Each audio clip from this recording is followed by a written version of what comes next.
আপনারা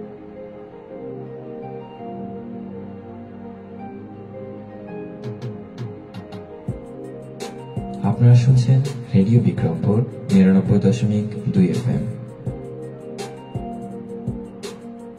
প্রাণের কথা মনে সুর, রেডিও বিক্রমপুর ৯৯.২ FM।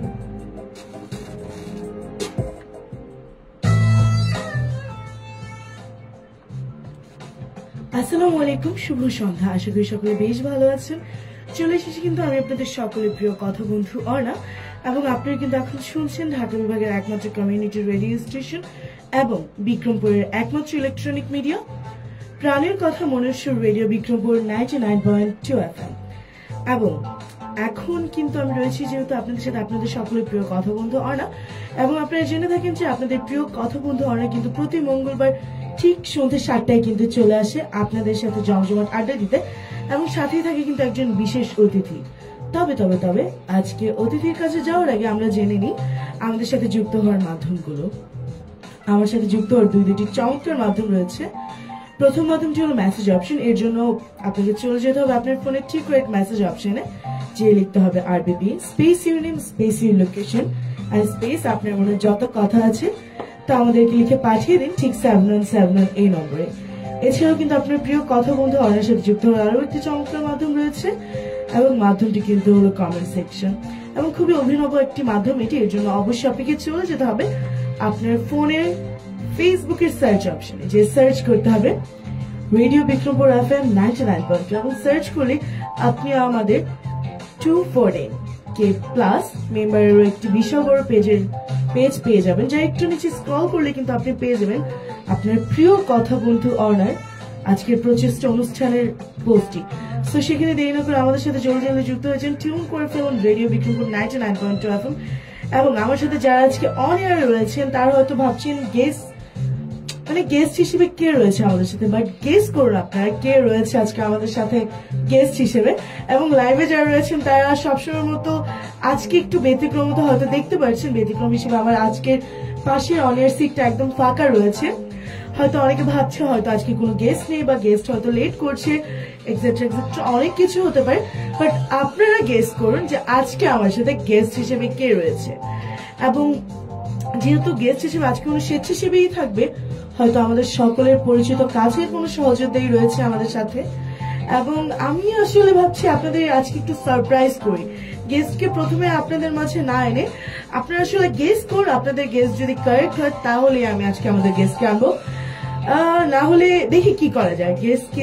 গেস্টকে কি আজকে আমরা আনবো নাকি আনবো না, কি বলেন আপনারা? ইতিমধ্যে কিন্তু আমি দেখতে পাচ্ছি আমার সাথে অনেক শ্রোতা বন্ধু এবং দর্শক বন্ধুরা যুক্ত হয়ে আছে, কিন্তু আমি আমার শ্রোতা বন্ধু এবং দর্শক বন্ধুদের কাছে যাওয়ার আগে পুনরায় আমি আপনাদেরকে আরো মনে করিয়ে দিচ্ছি, আপনারা কিন্তু এখন টিউন করে আছেন ঢাকা বিভাগের একমাত্র কমিউনিটি রেডিও স্টেশন এবং বিক্রমপুরের একমাত্র ইলেকট্রনিক মিডিয়া প্রাণের কথা মনের সুর রেডিও বিক্রমপুর ৯৯.২ FM।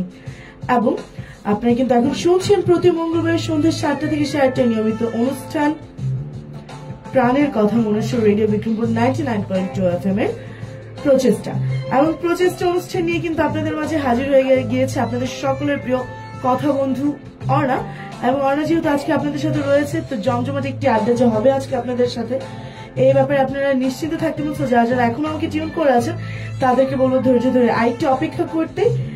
এবং অপেক্ষা শেষে আমরা জানি অপেক্ষার ফল যেহেতু মিষ্টি হয়, তো আজকেও হয়তোবা আমরা মিষ্টি কিছুই পেতে চলেছি। এবং আজকে আসলে আপনাদের করা বেশিরভাগ প্রশ্ন আমি নিব। তো আমার সাথে এখনো যারা যারা যুক্ত হন জলদি যুক্ত হয়ে যান। এবং সত্যি কথা বলতে গেলে আমি আজকে অনেক দিন বাদে একদম প্রথমে আসলে এতগুলো কমেন্টস পেয়ে গিয়েছি, টু বি ভেরি অনেস্ট। এবং আমি নিজেও আসলে আর নিজেকে থামিয়ে রাখতে পারছি না আমাদের হচ্ছে যে গেস্টকে আমার পাশে আসতে বলা থেকে। বাট তবুও আমি আরেকটু হচ্ছে যে সময় নিব, কারণ আমি দেখতে পাচ্ছি ইতিমধ্যে কিন্তু অনেক শ্রোতা বন্ধুরা যুক্ত হয়েছে। এবং আমার পুরনো কথা বন্ধুরাও কিন্তু আমার পুরনো যে শ্রোতা বন্ধুরা রয়েছে তারাও কিন্তু আজকে আমাদের সাথে যুক্ত হয়েছে, এবং অলরেডি কমেন্ট সেকশনে কিন্তু অনেকে সঠিক উত্তর দিয়েও ফেলেছে। এবং আমি একটা কমেন্ট অনেক বেশি দেখতে পাচ্ছি যে আপু হিজাব আসলে হিজাবের ব্যাপারটা হলো যে হিজাব আমি অলওয়েজ ক্যারি করি, বাট কয়েকদিন যাবত আমার খুব হেডেক হওয়ার কারণে আমি হিজাবটা ক্যারি করতে পারছিলাম না। এবং এটা আজকে কালকের না, যারা আমার পুরনো শ্রোতা বন্ধু রয়েছে এবং দর্শক বন্ধু তারাও জানে যে অর্ণাপুর অর্ধেক শো যায় তার হিজাব ঠিক করতে করতে, বাট আমি চেষ্টা করবো এখন থেকে যেন এটা না আসলে হয়ে যায়। এবং আমি আসলে আজকে খুবই এক্সাইটেড আমার স্বেচ্ছাসেবী সেই বন্ধুকে নিয়ে, আমাদের স্বেচ্ছাসেবী সেই গেস্টকে নিয়ে। অলরেডি আমাদের যেই গেস্ট রয়েছে, গেস্ট আসলে আর মানে ধৈর্য ধরে রাখতে পারছে না হয়তো, তো আমরা আর দেরি না করে আমাদের আজকের গেস্টকে আমাদের কাছে ডেকেই নেই। তো আমাদের আজকের গেস্ট হয়েছে আমাদের ওয়ান এন্ড অনলি, গেস্ট করুন। তো আমাদের আজকে গেস্ট যদি একটু আজকে আমাদের পাশে এসে বসে পড়তো এবং আমাদের শ্রোতা বন্ধু এবং দর্শক বন্ধুদের মাঝে সামিল হয়ে যেত।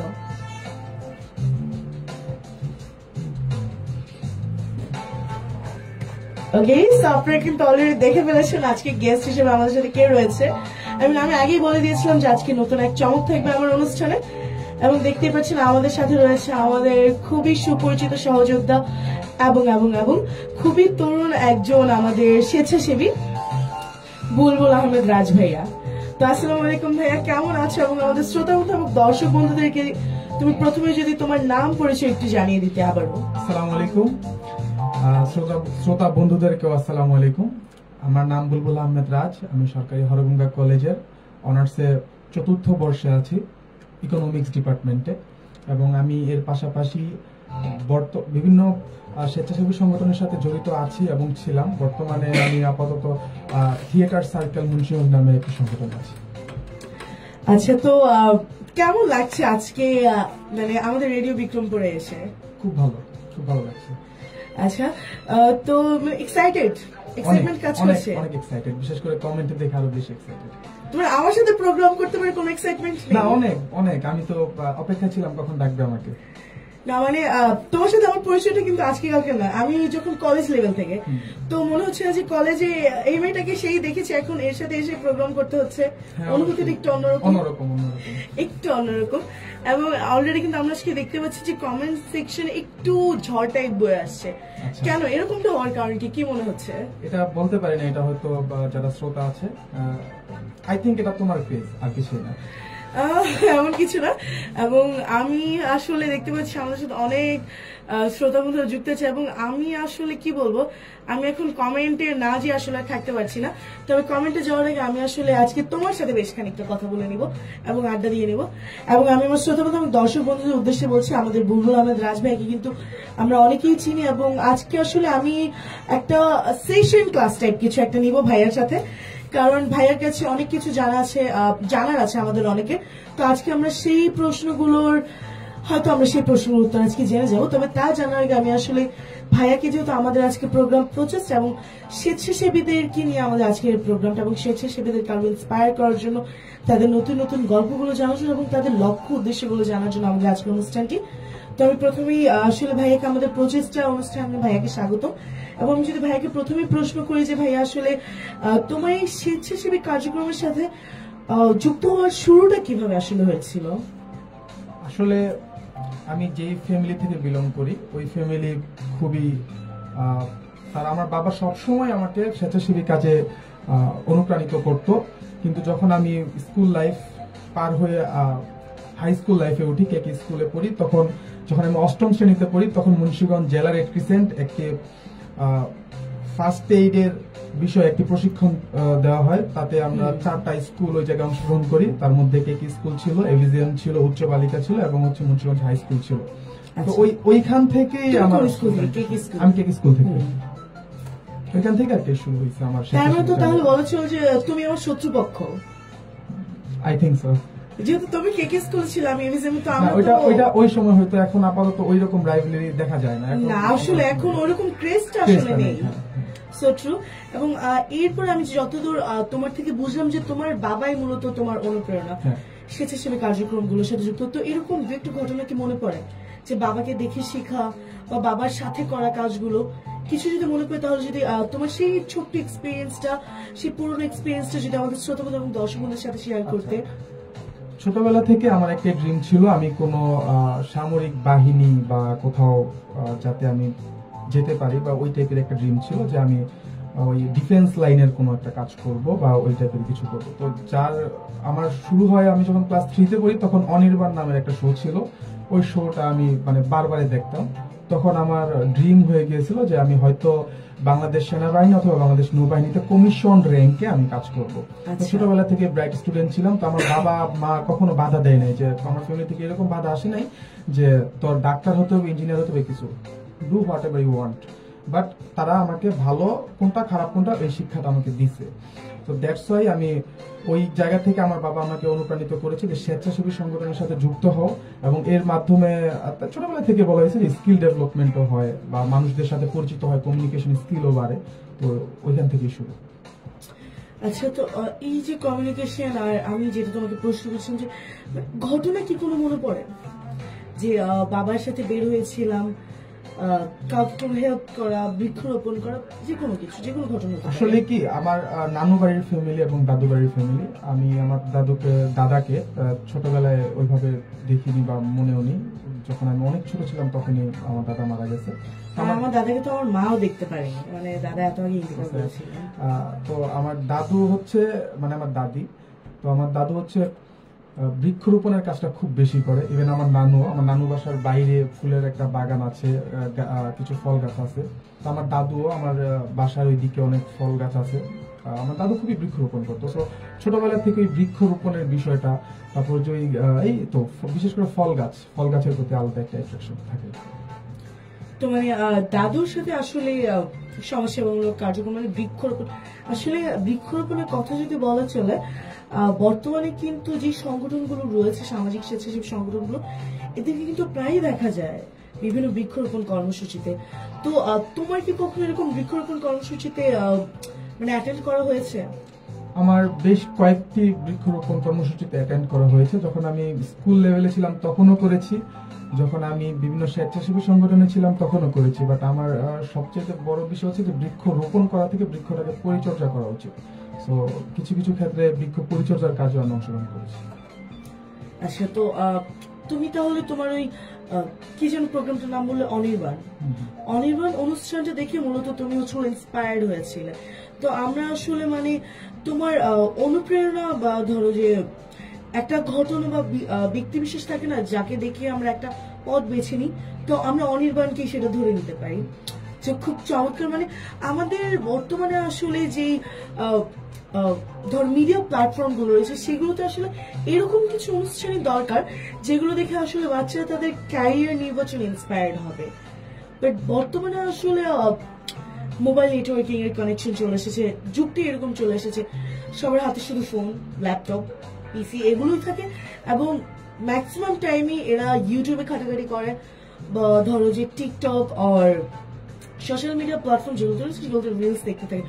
এবং বর্তমানে যে রিলস প্ল্যাটফর্মটা রয়েছে সেখানে তুমি দেখবে যে বিড়ালের ইমেজ ক্রিয়েট করে বিভিন্ন মানে হরিবল কাইন্ড অফ কিছু মানে স্টোরি ওরা ক্রিয়েট করে, যেগুলো দেখে বাচ্চারা ইন্সপায়ার হয় না, মূলত ওরা আরো কি বলবো, ওরা ওদের মানে ভদ্রতাকে ওরা তা ভুলে যায়, শিখছে এরকম মানে ওরা ফানটা ক্রিয়েট করার জন্য এক প্রকারের মানে অসুস্থ সমাজ তৈরি করছে, just for views.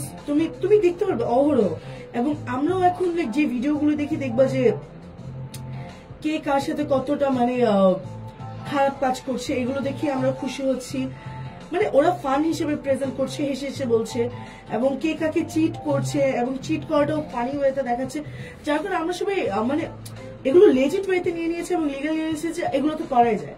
But on the other hand একটা মানুষ কতটা ইমোশনালি ড্যামেজ হবে বা কে কতটা ক্ষতিগ্রস্ত হবে, কার কতটা ক্ষতি হবে, এই জিনিসটা কিন্তু বর্তমানে হচ্ছে না। মানে সবকিছু কিন্তু একদম উলটপালট হয়ে যাচ্ছে।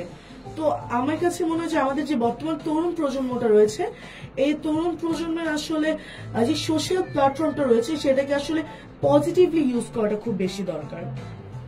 তো এরপর আমার ভাইয়ের কাছে হচ্ছে হলো যে প্রশ্নটা থাকবে যে আপনার জীবনে আসলে কি কোনো স্বেচ্ছাসেবী মেন্টর রয়েছে? স্বেচ্ছাসেবী মেন্টর যদি বলি, শুরুতে আমি আমার বাবার কথা বলেছিলাম, তো বাবার কথা আমি সবসময় বলবো। আমি আরো দুইজনের নাম নিব।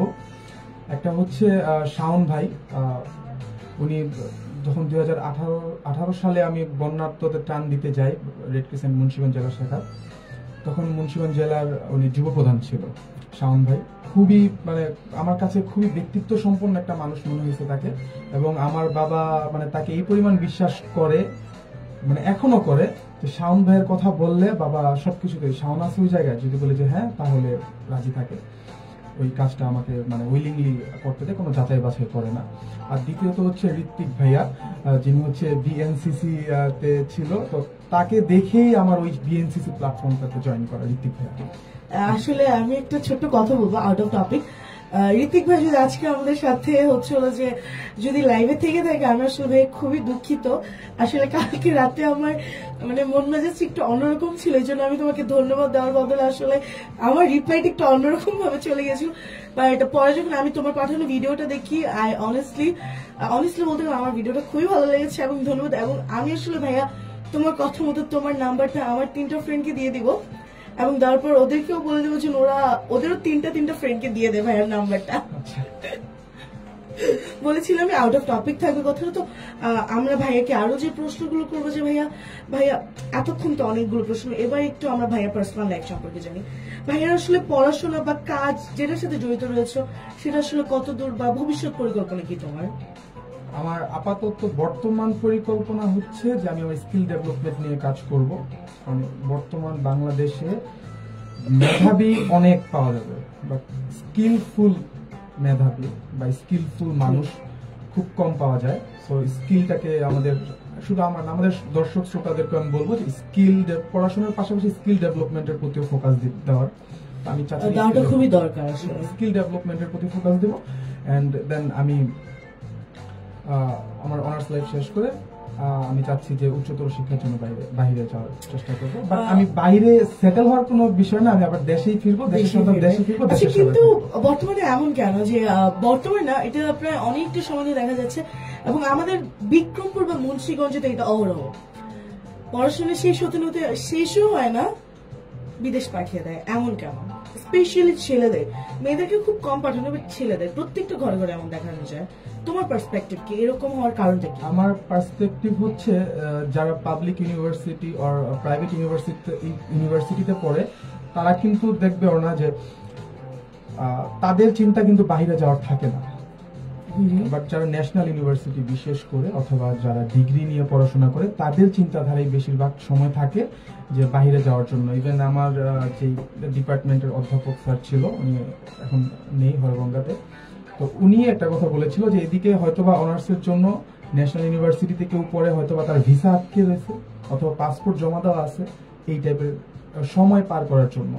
তো ন্যাশনাল ইউনিভার্সিটির আসলে আরেকটু ডেভেলপ করা উচিত তাদের শিক্ষা। তোমার ডিপার্টমেন্টের শিক্ষক কয়জন?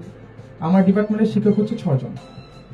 তো তোমার ডিপার্টমেন্টে কি ছিল? অ্যাকাউন্টিং, না ইকোনমিক্স। তো ইকোনমিক্স এর মতো একটা সাবজেক্টে মাত্র 6 জন টিচার। তো এটা কি মনে হয় তোমার? এটা নিয়ে আসলে তোমার মন্তব্য কি?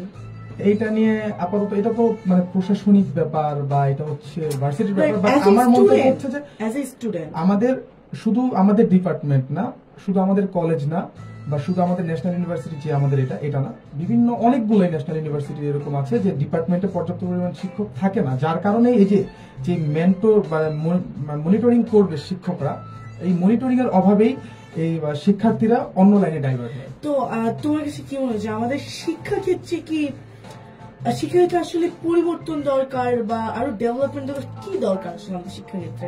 শুরুতে বললাম যে আমাদের স্কিলফুল মানুষ হতে হবে। সো আমাদের শিক্ষাক্ষেত্রে স্কিল শেখানো, পড়াশোনা শেখানোর পাশাপাশি স্কিল শেখাতে হবে, নৈতিকতাও শেখাতে হবে, এবং তার পাশাপাশি আমি চাইবো যে শিক্ষক সংকটটা সর্বপ্রথম দূরীকরণ করতে।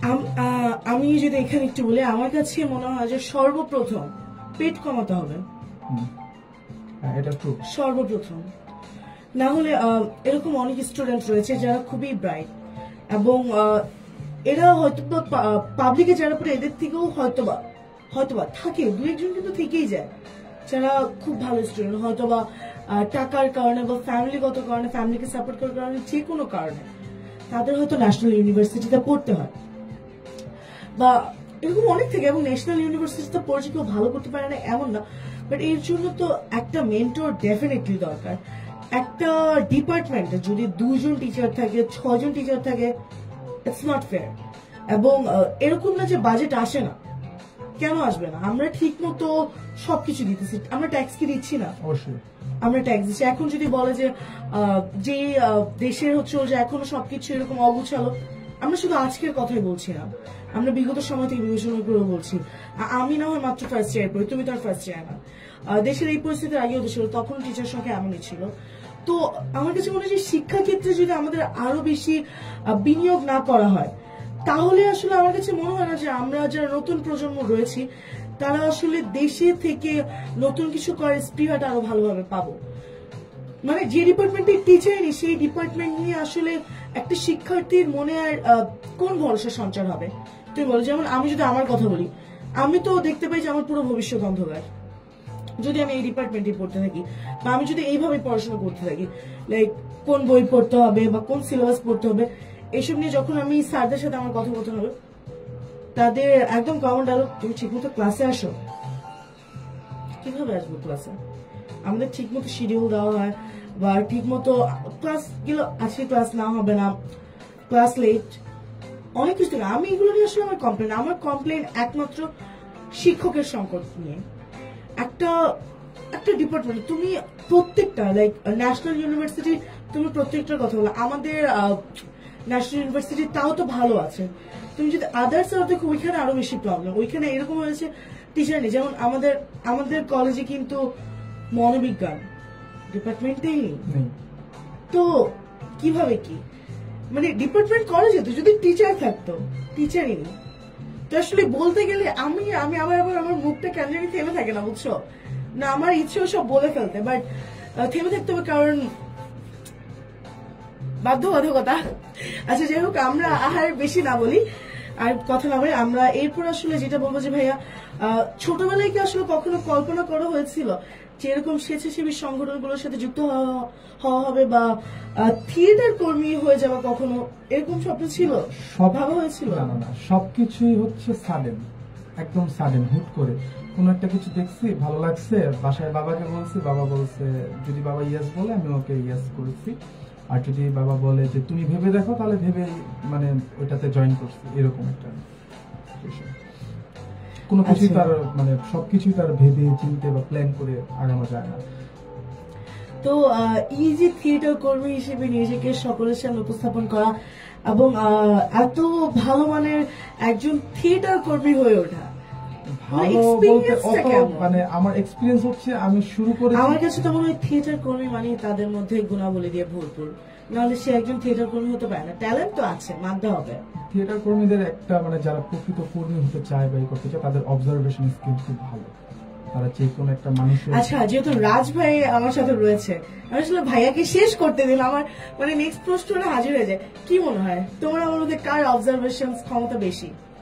আই থিঙ্ক তোমার। তাহলে আমি তো থিয়েটার কর্মী না হয়েও এত, এই রেডিও করাটাও কিন্তু একটা অংশ শিল্পের। তুমি তোমার প্রশ্ন উত্তরে ফিরে যেতে পারো। তো কোথায় যেন ছিলাম? থিয়েটার আমি 2018 সাল থেকে শুরু করি ঋত্বিক ভাইয়ের হাত ধরে। বিএনসিসি ঋত্বিক ভাইকে দেখে থিয়েটারে ঢুকে আমি ঋত্বিক ভাইয়ের হাত ধরে। ঋত্বিক ভাই চমৎকার একজন থিয়েটার, তুমি চমৎকার, খুব ভালো। লিটারালি আমার মনে হয় যে আমি আমার লাইফে ফার্স্ট এনজয় করেছি ঋত্বিক ভাইয়ের থিয়েটার দেখে। মানে ওনার সাথে আরো 2 জন ভাইয়া ছিল, মানে আরো অনেকে ছিল, বাট ওনাদের অ্যাক্টিং গুলো খুবই চমকপ্রদ ছিল। আমি বলি ভাইয়াটা ওনার পরিচিতই, হৃদয় ভাই, দেবাশিস ভাই। এক্স্যাক্টলি। আসলে আমি ওনাদের সাথে অত পরিচিত না, এই জন্য মনে থাকে না, বাট কি চমৎকার অ্যাক্টিং করেছিল। মানে আমার মনে হচ্ছিল আমি একটু অন্যদিকে ঘুরে, মানে থাকে না এক এক সময় আমরা যেহেতু বাচ্চা মন মানসিকতা নিয়ে এখনো ঘুরে বেড়াই, যে ধরো তোমার সাথে গেছি, তোমার সাথে কথা বলা শুরু করলাম, আর এরকম হবে নিজের পার্সোনাল লাইফ নিয়ে বা আদার্স এক্সেট্রা। বাট আমি আসলে ভাইয়ের মুখের হাসিটা দেখে আমার মানে টপিকটাই ঘুরে গেল। যে কিন্তু তখন ঋত্বিক ভাই আর মানে যারা ছিল সকলের অভিনয় ছিল দুর্দান্ত। আমি আসলে সকলের নাম জানি না, এর জন্য নাম বলতে পারছি না, খুবই দুঃখিত। বাট সকলকে মানে আমার তরফ থেকে আন্তরিক কৃতজ্ঞতা থাকবে যে সেই দিন আমাদেরকে এত সুন্দর একটা মানে থিয়েটার উপহার করা হয়েছিল, মানে থিয়েটার নাটক আর কি উপহার করা হয়েছিল। খুব বেশি গ্ল্যাড ফিল করছিল আমাদের। তো এরপর আসলে আমি ভাইয়াকে যেটা বলবো যে ভাইয়া সামিয়াকে আমি নিজেও জানি না, এই জায়গায় মানে কমেন্টে আসছে ভাইয়া সামিয়াকে, আসলে যেটা সামিয়াকে দেখি হচ্ছে যে শ্রোতা বন্ধুদের আমি বলবো যারা সামিয়াকে চিনো তাকে মেনশন করো, তাকে হ্যাঁ, মেনশন করো। অবশ্যই। আমরা আসলে সবাই দেখতে চাই সামিয়াকে মেনশন করো। সামিয়া, সাদিয়া, রহিমা, করিমা, যে আছে মানে যে আছে ভাইয়ের সাথে সবাইকে মেনশন করো আজকে। আমরা দেখে নিতে চাই আসল ঘটনা কি।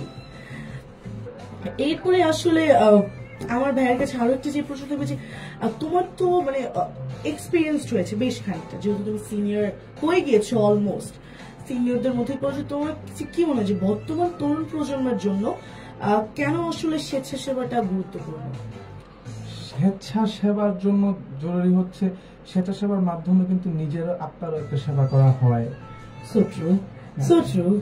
এর মাধ্যমে নিজের আত্মারও একটা সেবা করা হয়। তুমি যদি কোনো একটা ভালো কাজে যাও না, তাহলে দেখতে পারবে যে তোমার নিজের মধ্যে এরকম একটা প্রশান্তি কাজ করছে যে মনে হয় যে ওই কি বলে, যদি একদম কবিদের ভাষায় বলতে চাই যে রুহানিয়াত জিনিসটা বুঝতে পারবে, পরিষ্কার লাগে। এটা তুমি দেখতে পাবে যখন কোনো একটা ভালো কাজ করছো বা সামনে একটা গাছই লাগাচ্ছো, মনে হবে যে গাছ তোমার দিকে তাকিয়ে কিছু একটা করছে।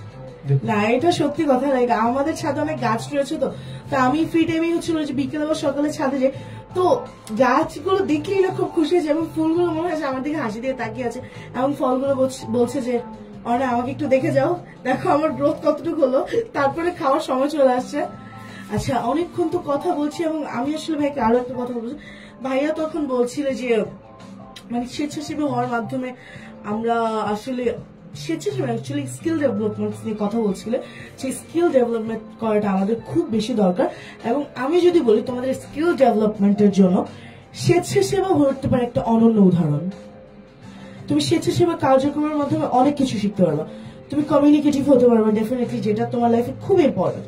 যদি তুমি লাইফে জব করতে চাও বা ভালো একটা সেক্টরে যেতে চাও, তুমি যদি কমিউনিকেট না করতে পারো, তুমি কোনো জব সেক্টরে ইজিলি সিলেক্টেড হতে পারবা। এবং তোমার মাঝে লাইক আমি যদি বলি, আমার কাছে মনে হয় না যে প্রথম রাজ ভাইয়ারও বা আমারও এরকম ক্যামেরার সামনে কথা বলার সাহস ছিল। একটু হলেও নার্ভাস হতাম, লজ্জা পেতাম, কিছু না কিছু একটা কাজ করতো।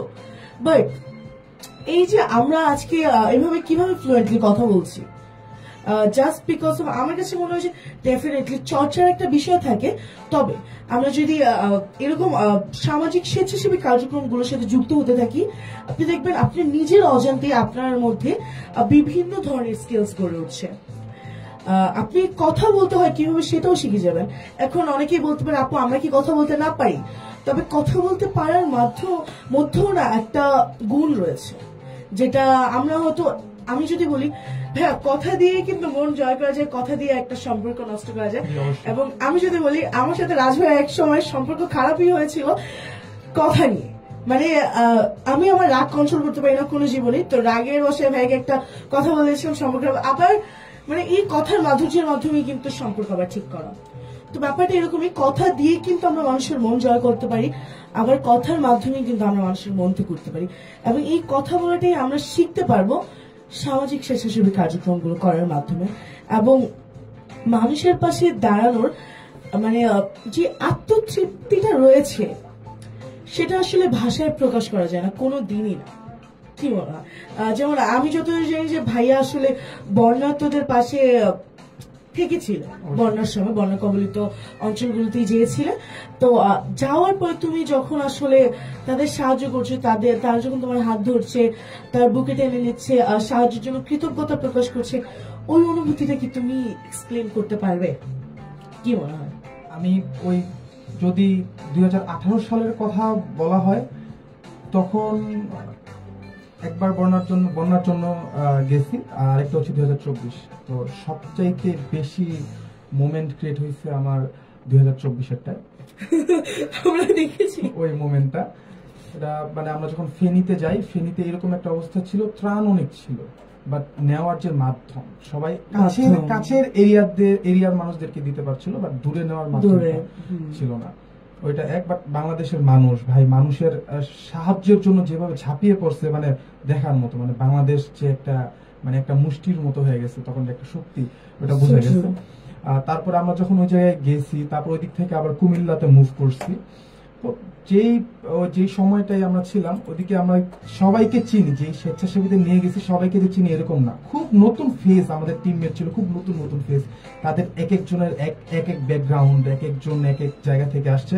বাট যখন এক হলাম মানে নতুন কিছু তাদের কাছ থেকে অনেক কিছু শিখতে পারছি। আমরা স্বেচ্ছাসেবী সংগঠনে আমি কি কাজ করি বা আমার সাথের জন কি কাজ করছে তার থেকেও বেশি নিজের ইচ্ছায় রাত্রেও ত্রাণ দিতে বেরোবে এরকম একটা মানে অবস্থা ছিল। মানে তাদের নিরাপত্তার বিষয়টা ভাবেনি তো ওই জায়গায়, আর মানুষেরও এরকম। যদি তুমি নিরাপত্তা বলো আমার কাছে মনে হয় তাহলে ভুল হবে। আমার কাছে মনে হয় যে তোমার সেখানে জীবনের সংখ্যা নিয়ে গিয়েছে, অবশ্যই অবশ্যই, কারণ ডেফিনেটলি পলিউটেড একটা প্লেসে। কুমিল্লার একটা মজার ঘটনা বলি, কুমিল্লার মজার ঘটনা বলি, কুমিল্লাতে যদি যে নদী আছে নদীতে যদি কোনো স্পিড বোট যেত তারা মনে করতো যে সেনাবাহিনী আসছে এবং সেনাবাহিনী তাদের ড্যাম ভেঙে দিবে, যার কারণে কুমিল্লা মানে বন্যা একদম বন্যায় প্লাবিত হয়ে যাবে। এর ফলে কুমিল্লা ক্যান্টনমেন্ট বেঁচে যাবে, যার কারণে যদি কোন স্পিড বোট আসে কুমিল্লার মানুষ সবাই যে যা অস্ত্র বলতে যে লাঠি বটি যে যা পারে তা নিয়ে সেনাবাহিনীদের মারবে। যদি কেউ ত্রাণ দিতেও যেত স্পিড বোট নিয়ে তাদেরও মানে জানের ঝুঁকি ছিল। রাত্রে একটা সময় আমরা একটা বাসায় আশ্রয় নিয়েছিলাম, তো রাতে একটা সময় হঠাৎ মসজিদে মাইকিং করে উঠলো যে সেনাবাহিনী আসছে, যে যা পারো তাড়াতাড়ি নিয়ে বের হও, ড্যাম ভাঙতে আসে। ওই মুহূর্তে সেনাবাহিনী আসলে স্বেচ্ছাসেবী আসছিল একটা টিম, তো যার কারণে ওদের মানে অবস্থা খুবই মানে ভয়ে অবস্থা খারাপ হয়ে গেছিল, মানে লিটারালি মানুষ ওদের গায়ে হাত তুলে ফেলতো। বাট এলাকার কিছু সচেতন মানুষ ছিল যারা তাদেরকে সেভ করছে, এরকম একটা অবস্থা। তো জানের ভয় তো থাকে সব জায়গায়, বিশেষ করে অপরিচিত এলাকায়। এবং আমি যেটা বলছিলাম যে যেহেতু প্রাকৃতিক দুর্যোগ, এবং প্রাকৃতিক দুর্যোগ মানেই কিন্তু খুব বিপর্যস্ত একটা অবস্থা, এবং সেই অবস্থাতে যেহেতু তাও আবার পানি নিয়ে, এবং আমরা জানি যে পানি আমাদের মানে পানির অপর নাম জীবন, এবং এই পানি কিন্তু আমাদের জীবন কেড়ে নিতে দুইবার ভাবে না। এবং এই পানির মধ্যে যেমন আমাদের বেঁচে থাকার সব উপাদান রয়েছে, বেশিরভাগই, সব না, বেশিরভাগ উপাদান রয়েছে, তেমনি কিন্তু মানে আমাদের জীবন মানে জীবনহানি করে দেওয়ার জন্য বিভিন্ন মাধ্যম রয়েছে। একটা সামান্য পোকা লেগে পর্যন্ত আমাদের মৃত্যুর মতো অবস্থা হয়ে যেতে পারে। তো এবং বন্যার সময় কিন্তু আমরা জানি সবচেয়ে বেশি যে ভয়টা থাকে আমাদের কাছে মনে হয় হয়তো উপরের থেকে সব সাপগুলো হয়তো বা চলে এসেছে। তো এই ভয়টা নিয়ে কি কোনো কিছু হয়েছিল? সাপের কোনো তেমন কোনো ভয় নাই, বাট সাপ দেখছি আমরা আমাদের প্রায় সামনে সাপটা গেছে, ভয়ে কাজ করে ওই মোমেন্টে ভয় কোনো কাজই করে নাই। আচ্ছা, তো এই যে মানে কি কারণে এই কাজগুলো আসলে কি কারণে করা? কোনো স্বার্থ না থাকে না অনেক সময়? অনেক সময় থাকে না যে কিছু টাকা পয়সা হাতিয়ে টাতিয়ে নিয়েছো, এরকম কোনো কিছু? বন্যার সিচুয়েশনে যখন আমরা বন্যাতে গেছি, আমি তো দুইবারই বন্যাতে মানে বন্যার জন্য আমি দুইবারই কাজ করছি একটু বড় আকারে, বাকি কাজগুলো করছি ত্রাণ নিয়ে জাস্ট ওই কালেকশনে। বাট 18তে যখন কাজ করছি তখন রেড ক্রিসেন্ট সোসাইটি সবকিছু হ্যান্ডেল করছে, তাদের মাধ্যমে গেছি। হ্যাঁ, স্বার্থের জন্য গেছি, মানুষের যে হাসিটা পায়, মানুষ যে তৃপ্তিটা পায়, ওটা দিকে মানে বুঝে বললাম যে দোয়া এবং আত্মার একটা তৃপ্তি পাওয়া যায়। এবং আমি বলবো এখানে আমরা আসলে অনেস্টলি কথা বলি আজকে, ফেম কিন্তু সবাই চায় অবশ্যই। তো তোমার কাছে কি মনে হয়? তুমি মানে আমি জাস্ট একটা কথা বলবো যে বি ভেরি অনেস্ট টুডে, তোমার কি ফেম পাওয়ার কোনো উদ্দেশ্য ছিল না? ফেম পাওয়ার উদ্দেশ্য সবারই থাকে, মানে আমি আরেকটু পরিচিত হবো, এবং এই ছবিটা হয়তো দেখলে আমাকে নিয়ে সবার আরো মানে ভালো চিন্তা ভাবনা চলে আসবে। আসলে ফেম পাওয়ার ইচ্ছা সবারই থাকে। আমার যদি বলো যে গণ-অভ্যুত্থানের পরের কথা, আসলে গণ-অভ্যুত্থানের পূর্বেও কিছুটা ছিল, অর্ণা তুমি এটা জানো যে পুরো কলেজে কিভাবে ছিলাম বা মুন্সিগঞ্জে কিভাবে ছিলাম, আমি ন্যাশনালিও কিছু কম্পিটিশন করে আসছি, এটাও জানো। সো ফেমের চিন্তা থাকে সবার, আমারও একটা সময় ছিল, বাট এখন right now in this situation আমার ওই চিন্তাটা নাই। আমি যদি তোমাকে বলি, আমি দেখেছি যে আমি তোমাকে প্রথমে বলে নিয়েছি যে আমাদের আজকের প্রোগ্রামটা একটু ভিন্ন ধারায় আমি নিয়ে যাব, এবং গণঅভ্যুত্থানের পরে যেটাকে তোমরা তোমাদের বিপ্লব বলো, তোমাদের সেই বিপ্লবের পরবর্তীকালে কিন্তু আমি দেখেছি যে আমাদের মুন্সিগঞ্জে তোমার নামটা খুব চলেছে, লাইক যে কোনো কিছুতে রাজ, এটা তোমার সাথে আরেকজনের নামও খুব বেশি উল্লেখ হয়েছে, যেহেতু সে আজকে আমাদের সাথে নেই, আমি তার নামটা উল্লেখ করবো না যেহেতু তার অনুমতি নেই। তো আমি তোমার নামটি উল্লেখ করছি যে রাজ এটা ইভেন প্রশাসনিক কর্মকর্তাদের মুখেও তোমাদের নাম, এবং হুট করে তোমার নামে খুব বড় রকম একটা এলিগেশন চলে আসে। তো আমি জানি না কোনটার কতটুকু সত্যতা বা কি, তোমার সাথে কখনো এই বিষয় নিয়ে কথা হয়নি।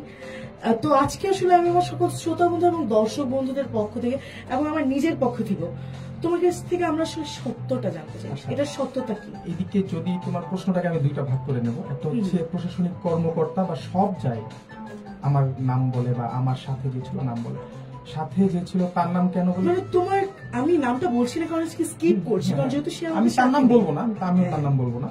তো তার নাম কেন বলে, এটা তাকে কিভাবে চিনো ওটা তো আমি বলতে পারবো না, কিন্তু আমাকে হচ্ছে যে কিভাবে চিনো ওটা বলতে পারবো। আমি তোমাকে এই যে কিছু সেকেন্ড আগেও বলছি যে আমি গণঅভ্যুত্থানের পূর্বে বিভিন্ন কাজে ছিলাম। তুমি জানো যে আমি বিএনসিসি করার যে সুবাদে আমি প্রশাসনিক বিভিন্ন জায়গায় গেছি, ইভেন স্টেডিয়ামে পাইলট, তারপর ন্যাশনাল পর্যায়ে ন্যাশনাল ভিক্টোরি ডে প্যারেডে আমি অংশগ্রহণ করেছি। তো এই সকল কারণে তারপর হচ্ছে ন্যাশনালি যে জাতীয় শিক্ষা সপ্তাহ হয়েছিল, ওই জাতীয় শিক্ষা সপ্তাহে আমি বিভাগীয় পর্যায়ে ফার্স্ট হয়েছি। সো বিএনসিসি ক্যাডেট ক্যাটাগরিতে। Wow. তো যখন একটু মানে কংগ্রেচুলেশনস अगेन, যেহেতু আমি জাতীয় পর্যায়ে আমি সেকেন্ড হয়েছি। Wow. So that's why Very good. ওই সুবাদে আমাকে সবাই চিনে জানে। তারপরে হচ্ছে যে গণঅভ্যুত্থানের পরে যারা ছাত্র প্রতিনিধি বা যারা নিজেদেরকে রিপ্রেজেন্টেটিভ হিসেবে বলছে বা আছে, তারাও গেছিল। বাট প্রশাসনিক কর্মকর্তার একটা কথা মনে রাখবে, তুমি আমাকে আগে থেকে চিনো, তুমি আমাকে যে পরিমাণে বিশ্বাস করবে, তুমি নতুন যার সাথে তোমার সম্পর্ক হয়েছে তাকে তুমি ওইভাবে বিশ্বাসটা করবে না, বা ওইভাবে তার সাথে তুমি কথা বলতেও পারবে না, বা তাকে কিছু না, করাতে আমার প্রশ্নটা আসলে একটু ভিন্ন ধারায় ছিল। আমি বলতে চাইছিলাম তখন কিন্তু তুমি খুব অ্যাক্টিভ ছিলে, চেনা চেনা প্রশ্ন পরের কথা, তুমি তখন খুব অ্যাক্টিভ ছিলে এবং তখন তোমার কাজের কথা মানে মুখে মুখে ছিল, তো ওইটাই মানে হুট করে হারিয়ে গেল। যখন আমি বলছি সম্পূর্ণ ঘটনায়, যখন তারা আমাকে চিনতো বা চিনে, তো এই জন্যই তারা আমাকে বিভিন্ন কাজ দিত, ওই কাজগুলাই আমি করতাম, বা ওই জনসেবামূলক কাজ বলো বা স্বেচ্ছাসেবী কাজ বলো, যাই বলো ওগুলো আমি করতাম, যার কারণে মানুষ আমাকে চিনছে বা জনে জনে আমার নামটা শুনছে। তারপরে হঠাৎ করে ওই যে কিছু কিছু সময় কি ফেমটাও না কাল হয়ে দাঁড়ায় মানুষের, হয়তো অনেকে পছন্দ করতে পারেনি। হ্যাঁ। তো যেই কথাটা শুনতে পারছো বা আমার ব্যাপারে যেই ঘটনাটা ছড়াইছে, ওটা আমি বলবো না মিথ্যা, ওটা হচ্ছে আংশিক সত্য। এখন কতটুকু কোন অংশটুকু সত্য আর কোন অংশটুকু মিথ্যা, আমি যদি সম্পূর্ণ ঘটনা তোমাকে এক্সপ্লেইন করি, আসলে আমি আমার আজকে আসলে আমার পার্সপেক্টিভে ছিল এটা যে আমরা আসলে সত্যটা জানতে চাই। তো এবং সর্বপ্রথম আমি এখানে একটু মেনশন, যদি এর মাঝে যদি কোনো রাজনৈতিক কোনো আলোচনা থেকে না, ওটা আমি এদিকে skip কোনো করার চেষ্টা রাজনৈতিক করব। আলোচনা নাই, এদিকে Okay, ঠিক জাস্ট আছে। ছাত্র প্রতিনিধি রিলেটেড, এদিকে হ্যাঁ, কোনো দল বলো। নাই, মত নাই, কিছুই নেই।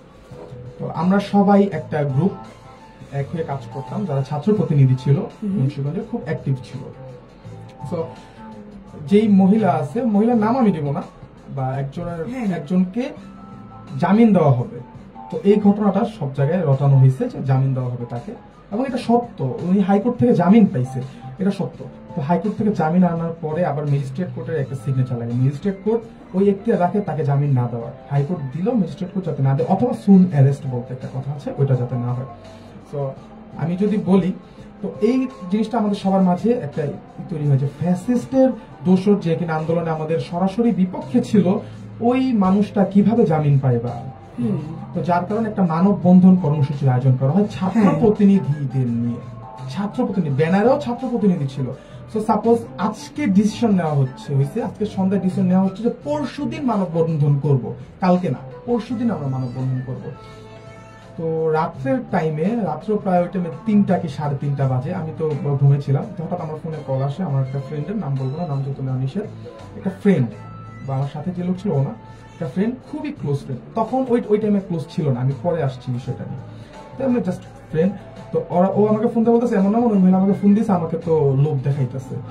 তো আমি বলছি ঠিকই বলছো, বলছে আরে মজা নিয়ে নিছি, মানে ওই যে আইরনি করে না, আইরনি ভাষা, আইরনি বা মজা নিয়ে নিছে। আমি বলছি আচ্ছা ঠিক আছে রাখ। তো এর আবার একটু পরে 4টা বা ফজর নামাজের আরো আগে মহিলা আমাকে ফোন দেয়, আমাকে বলে তুমি, মানে ওই ভয়েস রেকর্ডটা তো সবাই শুনছে, তো যাই হোক বলছে, বলার পরে আমিও বলছি। আচ্ছা, তারপরের দিনটা কিন্তু বাকি, মহিলা আমাকে যখন বলছে টাকার কথা বলছে, রাজিও হয়েছে, কিন্তু মহিলা টাকা দিবে, যদি রেকর্ডিংটা শুনতে বা মহিলা রাজি হয়েছে টাকা দিবে, কখন দিবে? আচ্ছা, আমার যদি টাকা খাওয়ার নিয়ত থাকতো, পরশুদিন প্রোগ্রাম, আমি চাইলে কালকে বিকাল বা রাত্রের মধ্যে টাকা দেওয়ার কথা বলতে পারতাম। কেন বলছি ভোর 4টা বাজে, আমি বলছি সকাল 8টার মধ্যে টাকা দিবেন আমাকে। মহিলা 12 বছর টাকা ম্যানেজ করা সবাই, আমি বলছি 8টার মধ্যে আমাকে টাকা দিতে হবে, আমি এই কথাটা বলছি। ওকে, তো আমার আসলে নিয়তটা ওইরকম ছিল না, আমি ওই মজার ছলে বলছি। আমি চাইলে বলতে পারতাম যে কালকে সারাদিন সময় আছে, একটা সময় দেন। তো একটা বড় ভাইয়ের নামও বলা হয়েছে যে তুমি ওকে বিশ্বাস করতে পারো। বড় ভাই কোনো ছাত্র প্রতিনিধি না, তারই মানে মিউচুয়াল আমাদের মাঝে, মানে একসাথে চলতাম। তো বলছে ওকে বিশ্বাস করো, ওর মাধ্যমে আমি বলছি আমি কাউকে বিশ্বাস করি না। ইভেন আমি ওই জায়গায় একটা ছেলের নাম বলছি যে ওই ছেলেটা টাকা নিতে যাবে, মিরকাদিন বাসা, নাম রাব্বি, মুন্সিগঞ্জ, মেরিন টেকনোলজিতে পড়ে। আমি দর্শক শ্রোতাদেরকে বলবো যদি এই বিষয়ে আরো ঘাটাঘাটি করতে চান তাহলে এই নামের কেউ মেরিন টেকনোলজিতে, মিরকাদিমের কেউ আছে কিনা একটু জানাবেন আমাকে, ঠিক আছে? আমি নিজেও জানি না এটা কে। তো আমি এভাবে বলছি। তারপরে যখন এই ঘটনাটা হইলো, তো মহিলা আমাকে, আমার ফোনে এখন স্ক্রিনশট আছে, আমি রাখছি, কোন কারণে রাখছি স্ক্রিনশট গুলো এটা আমি কাহিনী শেষে বলছি। তো সারাদিন মহিলা আমাকে বারবার বলতেছে তোমরা কেন মানববন্ধন করবা, কেন করবা, করো না, রাজ করো না। তারপর আমাকে ভয় দেখাইছে যে তোমার রেকর্ড আমার কাছে আছে, আমি কিন্তু রেকর্ড ফ্লাশ করবো। আমি বলছি ওকে ফাইন, আমি কিছু বলি না, নিজের মনকে বলছি ওকে ফাইন করুক, সমস্যা নেই, আমার ওই সাহসটুকু আছে। কারণ আমার সাথে আমার মানুষরা আছে যারা এই বিষয়টা সম্পূর্ণ জানে, যে ছাত্র প্রতিনিধি গ্রুপটা আছে সবাই অনেকেই কিন্তু আমার কাছে মনে হয় যে এটাই তুমি ভুল করে ফেলছো। আসলে এটা আসলে আমি এটা ভুল করছি, এটা বুঝতে পারছি যে মজার ছিল, ওই যে ওরা মজা নিচ্ছে। সাধারণ জনগণ কিন্তু তোমার মজাটাকে মজা হিসেবে নেয়, যেহেতু তুমি আসলে ছাত্র প্রতিনিধি। কথাটা কিন্তু খুব ছোটখাটো একটা ব্যাপার, অনেক বড় বিষয়। তুমি যেই কথাটা বলবে ছাত্ররা কিন্তু সেটাই বিশ্বাস করবে। না করতো, তখনও করতো, তখন অনেক করতো। তো আমি যে কথা ছিলাম, তো পরশুদিন যখন মানে ওই যখন মানববন্ধনের দিন আসে, ওই টাইমে না কোনো ছাত্র প্রতিনিধি ছিল না। একটা স্পেসিফিক একটা এলাকার মানুষ ছিল, 4 থেকে 5 জন আমরা ছাত্র প্রতিনিধি ছিলাম। বাট যাদের লিড দেওয়ার কথা ছিল ওই ছাত্র প্রতিনিধিরা নাই, কেন যেন নাই। তখন আমি ওই সময় যেই ম্যাজিস্ট্রেট এটাকে হ্যান্ডেল করবে, ম্যাজিস্ট্রেটের সাথে সরাসরি দেখা করি।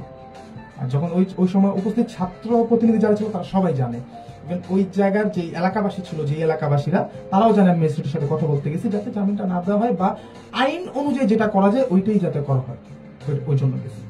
ওই মোমেন্টে বিকাল দিকে আমার কাছে কল আসে যে জামিন দেওয়া হয় নাই, দ্যাটস ইট। আমার খুশি।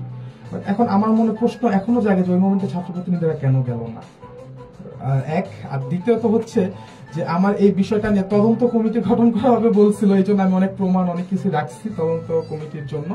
বাট ওই তদন্ত কমিটি আর গঠন হলো না, কেন হলো না আমি নিজেও জানি না। হয়তো যে বললাম ফেম কাল হয়ে দাঁড়ায়, আমার ফেম হয়তো অন্য কেউ জেলেসের কারণ ছিল। বাট ওর না, এই ঘটনার মাঝে আমি মানুষ চিনছি, এবং আমার খুব ক্লোজ, যাকে আমি বড় ভাই হিসেবে জানতাম, খুবই আত্মার মানুষ হিসেবে জানতাম, সেই মানুষ আমাকে রাত্রে ফোন দিয়ে বলে রাজ তোমার সাথে আমার যে ছবিগুলো আছে ফেসবুক থেকে ডিলিট করে দাও এবং তোমার গ্যালারি। এবং আমি যদি তোমাকে ভেরি অনেস্ট বলি, আমি না তুমি কোনো মাধ্যমে জেনেছো নাকি না, আমি নিজেও কিন্তু তোমাকে ভুল মনে করেছি। এটা স্বাভাবিক। ইভেন আমি এরকম বলেছি যে সরি টু সে, আমি এভাবেও বলেছি যে তুমি খুব ভালো মতো জানো যে যেটা আমি করেছি বা বলেছি ওইটা আমি স্বীকার করি, এবং যেটা আমি করি না ওইটা আমি, আমাকে মনে হয় না আমাকে কেউ যদি মেরেও ফেলে আমি স্বীকার করবো। তখন আমি এভাবে বলছি রাজকে বিশ্বাস করার কোনো কারণ নেই, ও কি করছে আমরা সবাই দেখছি। মানে এখন আমি তোমাকে ভাই ভাই বলতেছি, কিন্তু আমি কিন্তু তখন নাম নিয়ে বলছি। আমি আসলে অনলাইন আছে, আমি এর জন্য তোমার কাছে দুঃখিত। কারণ আসলে আমি তোমাকে বলি, আমি খুব নিজেকে আসলে, আমরা সবাই চাই যেন আমরা আমাদের নীতিটা ঠিক রাখতে পারি, এবং একটা মানুষকে ভুল জেনে তাকে একটা কিছু বলে ফেলা আমার কিছু মনে হয় না যে দ্যাটস সো ফেয়ার।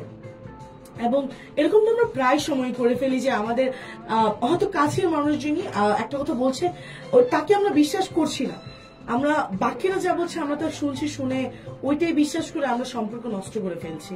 এই জিনিসটা খুব হয়। এর জন্য আমার একটা কথা বলার থাকবে, সত্যটাকে জানা উচিত। এবং মাঝে মাঝে সত্য না জেনে অনেকে অনেক লেখালেখি করে, অনেকে অনেক কিছু বলে, মানে ওই যে ফেসবুক রিচ পাওয়ার জন্য।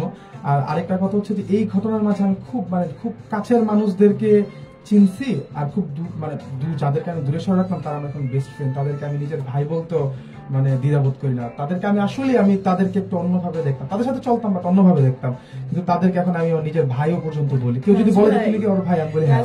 আমাকে কি তোমার বিয়েতে দাওয়াত দিবা? আমি তো তোমার কাছের একটা ছোট বোন। আচ্ছা না, এদিকে আমার খুব কাছের একটা ভাইয়ের বিয়ে ছিল রোজার মধ্যে, তো ওই ভাইয়ের বিয়েতে না আমি আসতে পারিনি ওই ঘটনাটার কারণে। আমার খুব ইচ্ছা ছিল ওর বিয়েতে আসার, বাট আমি আসতে পারিনি। কি বলবো, আমি দেখছি, আমি আসলে একটা কথাই বলবো, যারা যারা সেই ভাইয়ের বিয়েতে আসেন নাই, আসলে আমি কষ্ট পাইনি। কেন কষ্ট পাবো? আমি তো বিয়ের দাওয়াত খেয়েছি, আমার কষ্ট পাওয়ার কোনো কারণ নেই। কিন্তু আমি একটা কথাই বলবো, রিসেপশনের সময় আপনারা খুব ভালো রকম একটা গিফট নিয়ে আসবেন, না হলে আসলে আমি এন্ট্রি দিব না তখন। যেহেতু আপনারা প্রথমে আসেন নাই, এবং যারা আসছেন তারা গিফট না দিলেও চলবে, তার শুধু দোয়া দিয়েন। এবং যারা আসে নাই তাদের জন্য গিফট বাধ্যতামূলক ইনশাআল্লাহ। ইনশাআল্লাহ। এর মানে এই না যে যারা আসছেন তারা গিফট দেবেন না, ডেফিনেটলি আমার মতো একটা সুন্দর মেয়েকে কেন গিফট দেবেন না বলেন? অবশ্যই। ও আচ্ছা, যার বিয়ে তাকে গিফট দিয়েন, আমারও তো নিয়ে যেতে হবে গিফট। আচ্ছা, তো সরি, আজকে আমরা আসলে যে জিনিসটা ক্লিয়ার হওয়ার ছিলাম সেই জিনিসটা আমার কাছে মনে হয় যে আমাদের শ্রোতা বন্ধু এবং দর্শক বন্ধু যারা রয়েছেন আমাদের খুবই প্রিয়, আমাদের সহযোদ্ধা স্বেচ্ছাসেবী বুলবুল আহমেদ রাজ ভাইয়ের এই ঘটনাটি আমার কাছে মনে হয় যে সকলের কাছে ক্লিয়ার হয়ে গেছে। এবং আমি সত্য কথা বলতে গেলে এমন না যে আমি নিজে জেনে তারপর আপনাদেরকে জানাচ্ছি, সেরকম কিচ্ছু না, আমিও কিন্তু আপনাদের সকলের সাথে এই মাত্র জানলাম, তাই তো? এবং আমি দেখতে পাচ্ছি আমাদের সাথে এই পর্যন্ত ঘড়িকার যেহেতু 4:04, মানে আমাদের কাছে আর বেশি সময় নেই, তো আমরা এখন দেরি না করে একটু আমাদের কমেন্ট সেকশনে চলে যাই। আমাদের শ্রোতা বন্ধু এবং দর্শক বন্ধুদের অনেক সময় যাবত আমরা অপেক্ষা করাচ্ছি, তো আর অপেক্ষা করাবো না, এবার আমরা চলে যাব আমাদের কমেন্ট সেকশনে। আচ্ছা, আমরা শেষের দিক থেকে শুরু করে দেখতে পাচ্ছি আমাদের সাথে রয়েছে আদনান সাকিব, বলছে রাজ ভাই রোজা শেষ করে এখনো সেই ভাইয়ার বিয়ের মিষ্টিও পায়নি, ট্রিটও পায়নি আমাদের ভাইয়ার ওয়াইফ। এই আপু, ভাইয়ার ওয়াইফ মানে যে আপুর কথা বলছে সেই আপু এই পর্যন্ত সাকিবকে যে কতবার মিষ্টি খাওয়ানোর জন্য বা যে কোনো কিছু, ইভেন বলেছে থার্ড অপশন থাপ্পড়ও রয়েছে, সবকিছু খাওয়ার জন্য অফার করেছে, বাট ও কিছু খাবে না। এখানে ও শুধু বলেই যাবে। তুমি দেখা করো, ওই ভাইয়ার ওয়াইফের সাথে দেখা করো। অনেক দেখা হয় কিন্তু ওর আসলে খাওয়ার ইচ্ছে থাকে না তখন। আচ্ছা, ভাইয়ার ওয়াইফ কি আপনি? জানি না ভাইয়া, আমি তো ম্যারিড না ভাইয়া। তাহলে ঠিক আছে। আচ্ছা, দেখতে পাচ্ছি আমার সাথে রয়েছে সুমাইয়া সুমু আপু। ওয়েলকাম টু রেডিও বিক্রমপুর 99.2 আপু। আপু বলছে শুনতে ভালো লাগছে, অসংখ্য ধন্যবাদ আপু, অসংখ্য ধন্যবাদ। রয়েছে ইউসুফ আহমেদ ভাই, বলছে রাজ ভাইয়ারে ভালোই লাগতেছে, মানে আসলে আমার পাশে একটু লাগতেছে চলে, এরকমটাই বুঝাইছে কিন্তু ভাইয়া। হ্যাঁ অবশ্যই। না মানে ভাইয়া দেখো, ভাইয়ের থেকে বোনকে সবসময় বেশি সুন্দর লাগে, ব্যাপারটা এমনই। এরপর সুমা আপু রয়েছে, আপু বলছে কেমন আছো? আলহামদুলিল্লাহ আপু বেশ ভালো আছে। আপু বলছে nice program, thank you so much. Adnan Sakib বলছে এই আপু বললি এআই বলছে। আচ্ছা, মানে ওই ভাইয়া হয়তো রিসেন্টলি এআই রিলেটেড কোনো কিছু আপলোড করেছে হয়তো। ইটস ওকে ভাইয়া, ইটস ওকে। আরিফিন ইসলাম তুবরু ভাইয়া বলছে কন্ট্রোল ভাই, কন্ট্রোল ভাইয়া কিছু নিয়ে কন্ট্রোল করতে বলছে তোমাকে। আচ্ছা ঠিক আছে তীব্র, আমি কন্ট্রোলে আছি, তুমি কন্ট্রোলে থাকো সবকিছুতে। আচ্ছা, সাকিব বলছে আহসান আকাশ ভাইয়া কিছু বলো। আচ্ছা, আকাশ ভাইয়ের কথা থেকে মনে পড়লো, আকাশ ভাইয়ের সাথে আমার একটু কথা হচ্ছে। আকাশ ভাই বলেছিল কিছু একটা হচ্ছে ওর সারপ্রাইজ রয়েছে। ভাই আমি আসলে এখনো সারপ্রাইজটা দেখা পাচ্ছি না, তো সারপ্রাইজটা যদি একটু দেখতে পেতাম মানে খুবই খুশি হতাম। মানে ভাইয়া তোমার সারপ্রাইজের জন্য মানে আমি কিন্তু রাজ ভাইকে একদম তুলে ধরে নিয়ে এসেছি যে না ভাই প্রোগ্রাম করেন, আজকে আসেন গেস্ট হিসেবে। তো আকাশ ভাইয়ের কাছে সারপ্রাইজটা দেখতে চাও? আমি অবশ্যই দেখতে চাই আকাশের কাছ থেকে আমিও দেখতে চাই। আকাশ আসো, সারপ্রাইজটা দেখাও প্লিজ। ওকে, পিয়াস বলছে ভাই চলো কক্সেস বাজার যাই। হ্যাঁ, পিয়াসের উদ্দেশ্যে বলতে চাইবো, পিয়াস কত মানে বাজেট কত বলছে, হাজারের বল আমি যাচ্ছি। আচ্ছা, যাই হোক ভাইয়েরা বাজেট ফিক্স করতে থাকুক, আমাদের কি। সাকিব বলছে রাজ ভাইয়া ধামারন যাই চলো। তোমাদের ধামারনের কাহিনীটা কিন্তু খুব ফেমাস। ধামারন ভাই মেয়ে ভুলে গেছে, সাকিব ভাইকে মনে করিয়ে দাও ধামারনের সেই কাহিনী। লাইফে অনেক কাহিনী আছে। ইউসুফ বলছে রাজ ভাইয়া চলো বান্দরবান যাই। যাওয়া উচিত বান্দরবান। আরিফিন ইসলাম তীব্র বলছে বয়সটা কম হয় নাই, বিয়ে কবে করছো ভাই? ছোট ভাইরা বিয়ে করে ফেলছে, তুমি কি করতেছো? দেখি ছোট ভাইরা তো বড় হয়ে গেছে, আমি আরেকটু বড় হই, আরেকটু বড় হই। আচ্ছা, নাইমা বলছে যে নাইমা কি বলছে? নাইমা বলছে হবে নাকি ধামারন? নাইমা কি সাথে নিয়েও ধামারন যাবা?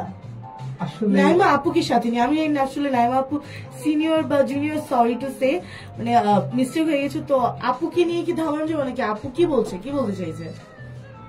ধামারন যাওয়া উচিত, যেহেতু সবাই বলতেছে আমাদের সবাই ধামারন। ভাইকে আবারও ধামারন পাঠানো উচিত। ওকে, সাকিব বলছে ওই যে সামিয়ার বাসা ধামারন।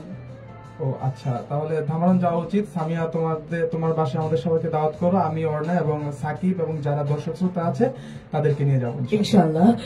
ওকে, পিয়াস বলছে ভাই কত কয়জন যাইবা এটাই ঠিক করো ভাই। কয়জন যাবো আগে ঠিক করো। নাইমা বলছে যে তোমার ভাই আমার ভাই রাজ ভাই সো ট্রু, থ্যাংকস। রাজ ভাই জাতির ভাই। ইউসুফ আহমেদ ভাই বলছে রাজ ভাইয়া মায়া পছন্দ করছি, বিয়ে করবা নাকি পছন্দ আছে? পছন্দ এখন আপাতত নেই। আচ্ছা আচ্ছা রাজ ভাই, আজকে মানে এই লাইফ থেকে বের হওয়ার পর কপালে কোনো শনি নেই তো? আবার পছন্দ যেহেতু নেই। না, শুনিনি, পছন্দ আছে, চাঁদ আছে, আর কিছুই নেই। ওয়াও, ইদানিং মানে এরকম চাঁদটা একটা খুব প্রেমিক একটা- পুরুষ যদি জীবনে পেতাম যে মানে খোলাখুলি প্রেমিকার কথা এক্সপোজ করবে না, কিন্তু তাকেও হাতছাড়া করবে না, তাকে চাঁদ হিসেবে আখ্যায়িত করে দেবে। বাহ, আসলে চাঁদ অনেক দূর তো, এটা ধরা সম্ভব। মানে ধামারন তো আসলে দূরে, মানে চাঁদ হিসেবে আখ্যা তো করাই যায়। এই মুশফিকা একটা কমেন্ট করছে যে অর্ণা আপু রাজ ভাইরে কিছু খাওয়াই দিন, কি নাকি খায়, খালো খা, আসলে খাওয়ানো উচিত। কি খাওয়া ভাই বলো? Anything anything. আচ্ছা, শোর পরে দেখা আমি যাচ্ছে। এই দিক দিয়ে কখনো আসলে কিপটামি করি না, আমি একদম বলি সবাইকে কে কি খেতে চাও আমাকে জানাও, জাস্ট সময়টা মানুষ। কিন্তু এই দিক দিয়ে আমি রিফাতের কথা বলি, রিফাত বেচারা সবসময় ঠকে যায়। বেচারা আমার কিছু যখনই আসে আমার না বাজেট শেষ হয়ে যায় কেন জানো, মানে ও একদম মাসের শেষ দিকে আসে, এসে বলে হ্যাঁ ট্রিটের কথা মনে আছে। আমি বলছি ভাই মাসের এন্ড চলতেছে, কিভাবে কি। আচ্ছা, আচ্ছা, শেখ নাইমা বলছে রাজ ভাই no, জাতির ভাই ইয়েস। ইয়েস। ইউসুফ বলছে ভাইয়া শরম পেও না, বলো পছন্দ আছে, কাজে ডাকবো। রাজ ভাইকে সরকার হিসেবে দেখতে চাই। আর ইসলাম তীব্র। সারনেম ভাইয়া ভালোই। প্রেমী মানুষ কি কি করে, ছেলেরা পর্যন্ত সারনেম চেঞ্জ করে নেয়। ওয়াও, এক সেকেন্ড, ও সরকার কেন হতে বললো তোমাকে? সরকার মানে গভর্নমেন্ট বুঝাইছে। আচ্ছা আচ্ছা আচ্ছা। ইস, আমি যখন বিয়ে করবো আমার জামাইও যদি এভাবে মানে তার সারনেম চেঞ্জ করে নেয়, সরকার, আমি সরকার ফ্যামিলি থেকে বিলং করি, আচ্ছা আচ্ছা।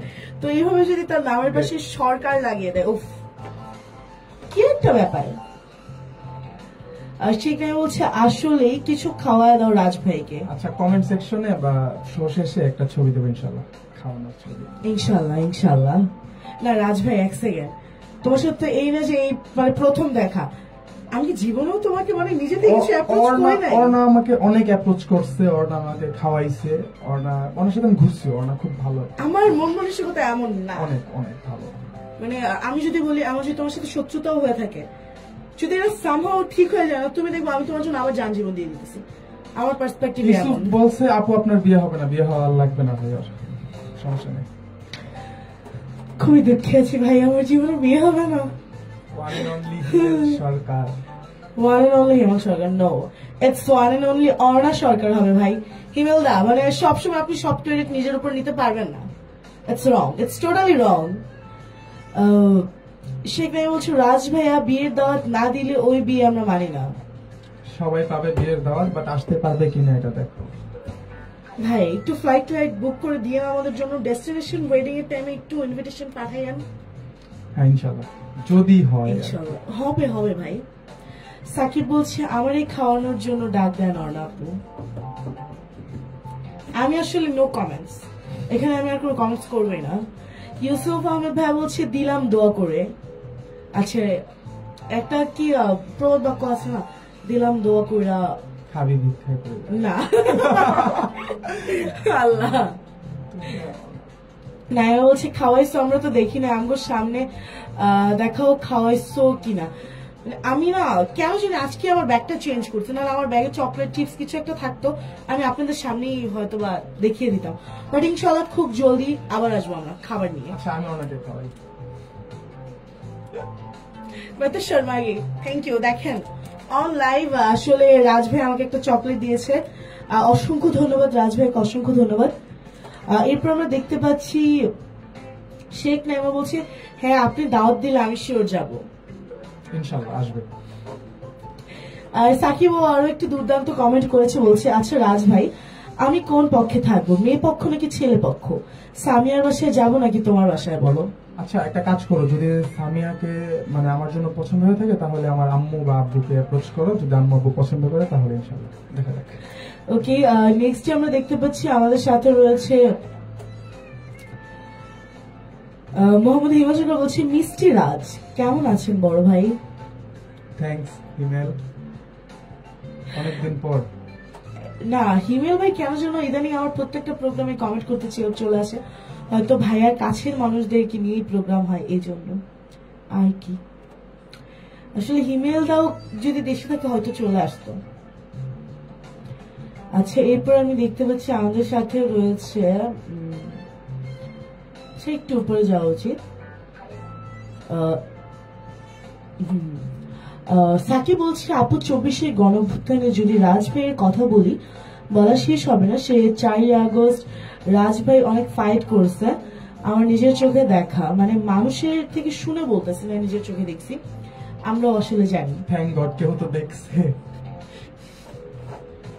কেন না দেখলে কি এটা কি মানে মিথ্যে হয়ে না, যায়? এখন হচ্ছে কি যে প্রুফ দেওয়া লাগে যে আমি ছিলাম না এরকম সেরকম। আমি যদি তোমাকে খুব রিসেন্ট একটা ঘটনা বলি, মানে আমি জানি না কেন আমি তো সবসময় এরকম ভেবে আসছি যে মেয়ে মানুষকে সবকিছু থেকে ছাড় দেওয়া হয়, এইসব কিছুতে আমি একটু বলি, অর্ণা আপন, তারপর হচ্ছে ওদের যে একটা গ্রুপ আছে, তখন একটা ভালো একটা গ্রুপ ছিল, ওই গ্রুপের জন্য আমি খুবই ধমকি খাইছি এবং অস্ত্রের মুখেও পড়তে হয়েছিল। 3 তারিখ রাত্রে তারা শহীদ মিনারে 1 লিখছে, তো যার কারণে আমি শিল্পকলার ভিতরে রিহার্সেলে ছিলাম, তখন আমার যে ওস্তাদ ছিল তাকে সহ আমাদের পুরো গ্রুপটাকে থ্রেট করা হয়, ভাবছে যে আমরা আমি এটা শুনছি, মানে আমি তোমাদের ওদিন পরিবেশটা না মানে আমাদের জন্য খুবই মানে ভয়ঙ্কর ছিল। ইভেন আমার প্যারেন্টস, আমি তো হচ্ছিল যে এর আগে যখন একটা হয় খুব বাজে রকম একটা দৌড় খাইছিলাম এবং আমার ফেসটা একদম জলজলিত ভাবে সবাই দেখতেছিল। ইভেন আমাকে ইনবক্সে সবাই কল দিয়ে তুমি সেফ আছো, মানে ফ্যামিলি মেম্বার তো কেউ জানতো না। তো ওই দিন আসলে বাসায় যাইনি, আসলে সত্যি কথা বলতে আমি একটা মাইরি খাইছি, মামার হাতে, ফুপির হাতে, বাবার হাতে, মার হাতে, ইভেন বড়পুর হাতে আমি মাইর খেয়েছি, এত বড় হয়েও মানে খুব রকম একটা মাইর খেয়েছি। এবং মায়ের শেষে আমার জন্য পোলাও আর গরুর গোস্ত রান্না করছে, মা এবার খাও। মাইর দেওয়ার পর তো যাই হোক ওইটা আউট অফ টপিক ছিল, বাট ওদিন আমি আসলে যে জিনিসটা দেখেছিলাম মানে আমি নিজে আসলে খুব ভীত হয়ে গেছিলাম, মানে আমি এত প্যানিক করছিলাম। তো এরপর না আমার মধ্যে সাহসটা চলে গেছে যে আমি আবার পুনরায় যাবো। এরপরও দেখলাম যে অনেক প্ল্যানিং হচ্ছে এবং ওই সময়টি কাউকে ট্রাস্ট করার মতো না। আমি যাকে দেখছি তাকে বলছে ও হয়তো আমাদের ক্ষতি করার জন্য, কাউকে বিশ্বাস করা হচ্ছিল না। ইভেন আমার ভালোবাসার মানুষকে পর্যন্ত বলতেছে আমি তোমাকেও বিশ্বাস করি না, আমি জানি না তুমি কে, এবং আমি কোথায় যাচ্ছি কি করছি আমি কাউকে ইনফর্ম করতেছি না, কারণ আমি এতটা ভীত হয়ে গেছি, কারোর সাথে দেখা করতেছি না, জাস্ট কোনো ইম্পর্টেন্ট একটা কাজে বেরোচ্ছে। এবং আমি যদি তোমাকে বলি, আমি ওদিন আসার পর আমার এখনো মনে হচ্ছে আমি ওদিন 7 জনের কাছ থেকে কল পেয়েছি, আমাকে কলে খুব বাজে রকম ভাবে থ্রেট দেওয়া হয়েছে। আমি তো ভাবতাম তুমি আমাদের লোক, তুমি কিভাবে এগুলো করতেছো, তুমি যদি সেফ থাকতে চাও, তোমার পরিবারকে যদি সেফ রাখতে চাও, এগুলো তার যেও না, তুমি আমাদের কাছের লোক, তাই তোমাকে বুঝিয়েতেছি, নেক্সট টাইম আমি ভুলে যাবো তুমি কে। তো অনেক অনেক অনেক এক্সপিরিয়েন্স হয়েছে, কিন্তু এইসবের পর আসলে ভাই মানে বর্তমানে আসলে কিছু সুশীল সমাজের লোকেরা রয়েছে যারা পার্সোনালি নক দিয়ে বলো তুমি কি গেছো, তুমি কোথায় গেছো, প্রমাণ কি, বা তুমি তো আমাদের লোক না। আমি আসলে কারোরই লোক না ভাই। আসলে আমি একটু ইন্টারফেয়ার করি। আন্দোলনের বিষয়টা কি, আমি আন্দোলনকারীদের কাদেরকে আন্দোলনকারী ভাবি একটু যদি বলো। ওই সময়টাতে না ফেসবুকে একটা পোস্ট শেয়ার বা একটা পোস্ট করা ওই তৎকালীন সরকার বা ফ্যাসিস্ট সরকারের বিরুদ্ধে খুবই টাফ ছিল। তো যারা ফেসবুক বা যোগাযোগ মাধ্যমে লেখালেখি করছে তারা মনে করো যে তারা হচ্ছে এই গণঅভ্যুত্থানের বা আন্দোলনের অংশ। এক, যারা ফেসবুকে লেখালেখি করছে। দ্বিতীয় হচ্ছে যারা ফেসবুকে একটা সময়ের জন্য হলেও প্রোফাইল লাল করছে, তারাও এর অংশ। যারা গ্রুপে লেখালেখি করছে তারাও এর অংশ, যারা আন্দোলন করছে তারাও এর অংশ, এবং যারা কিছুই করে নাই কিন্তু অর্থ বা লাঠি বা একটা ইট পাটকেল দিয়েও সাহায্য করছে, তারাও আন্দোলনের অংশ, তারা আন্দোলনকারী। এটা মানুষ বুঝতে চায়। এগুলো তো ডিফারেন্ট আছে, কিন্তু আমার প্রশ্নটা প্রমাণ কেন করতে হবে? এখানে কি আমি কোনো বেনিফিটস নিতে গেছি? আমি যে বলছি ভাই আমি আন্দোলন করছি, আমাকে তুমি কয়েক লাখ টাকা দাও, আমি তো আন্দোলন করছি, এরকম কিছু কিন্তু না। তবু কেন আমাদের প্রমাণটা করতে হবে? কিছু ভাই তুমি দেখবা যে যারা হচ্ছিল যে এই বিপ্লবের সাথে ছিল তারা ম্যাক্সিমাম এখন নেই, কারণ তারা কিন্তু কোনো কিছু পাওয়ার আসে যায়নি। এবং আমি যদি ভাই বলি, আমার খুব বাজে লাগছে জানো কি, মানে তখন তো অনেক মজা করছিলাম যে ম্যারিড না। আমার বিয়ের পর একজন, আমি জানি না, ফেক আইডি খুলে রিসেন্টলি বলতে 2-1 মাসের মধ্যে ঘটনা, আমার হাজবেন্ডকে নক দিয়ে বলতেছে যে আপনি আপনার ওয়াইফকে ছেড়ে দেন, আপনার ওয়াইফ ভালো না। কেন? ও তো বিগত সরকারের লোক, ঠিক আছে, আর মেয়ে ভালো না, অনেক অনেক কিছু বলছে, আমাকে খুব ভালোভাবে চিনে। তো দিন শেষে আমার যেটা মনে হয়েছে যে বলতে থাকো, আমার কিছুই যায় আসে না, কারণ কিছু যায় আসে না কেন আমি বলছি, কারণ আমি নিজে জানি আমি কি, আমি কেমন। তার থেকে বড় কথা, আমার পরিবার খুব সাপোর্টিভ, আমার পরিবার জানে আমি কেমন।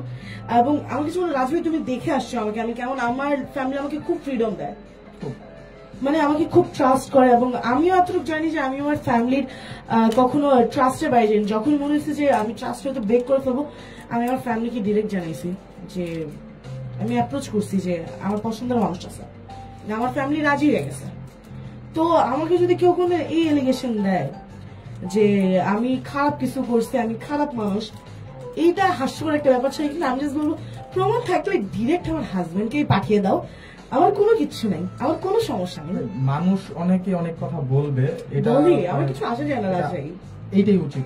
আমি বলবো যে আমার ব্যাপারে যে আংশিক সত্য বা যেই বিষয়টা আমার লাইফে সবচেয়ে বেশি হিট করছে, ওই সময়টাতে আমি মানে সবচেয়ে বেশি কাজে লাগাইছি আমার এক তো আমার ফ্যামিলি, আর দ্বিতীয়ত হচ্ছে যে যাদেরকে আমি একটু দূরে রাখার ট্রাই করতাম, ফ্রেন্ড বা তুই যে একটু আছে না, একটু দূরের ফ্রেন্ড, তো ওদের ওরাই আমাকে সবচেয়ে বেশি হেল্প করছে। আমি তোমাকে বলি, তোমার তখন কি হয়েছে, যদি আমি একদম প্র্যাকটিক্যালি বলি, তোমার তখন মানে এরকম হয় না, আমরা আজকে যার সাথে আছি কালকে যদি তার সাথে ভাইব মিলে যায় বা কথার ধরন মিলে যায়, আমরা তাকে নিয়ে এগোতে থাকি, তো তাকে নিয়ে প্ল্যানিং করি। এবং আমরা একটা সঙ্গে পেয়ে গেলে আমাদের মনে হয় যে থাকুক, ওরা থাকুক সমস্যা, বাট আমরাই করতে পারবো। এই জিনিসটা হয়ে গিয়েছিল তখন, এক্স্যাক্টলি এই জিনিসটা হয়েছে। এবং এরকম না যে তুমি ওদেরকে দূরে সরিয়ে দিয়েছো, এটা হয়ে গেছে সামহাউ। তোমার কিন্তু ইন্টেনশন ওটা ছিল না, আমার যতদূর মনে হয়, আমার অবজারভেশনে ইন্টেনশন এটা ছিল না, বাট হয়ে গেছে সামহাউ। এবং আমি বলবো এত দেরি হয়নি, তোমার মাত্র জীবন শুরু, এনজয় করো মন খুলে, পিছের কথা সব বাদ দাও। যেমনটা আমি করি, পিছের কোনো কথা আমি মাথায় রাখি না, যেটা আমাকে দেখলেই সবাই বুঝবে।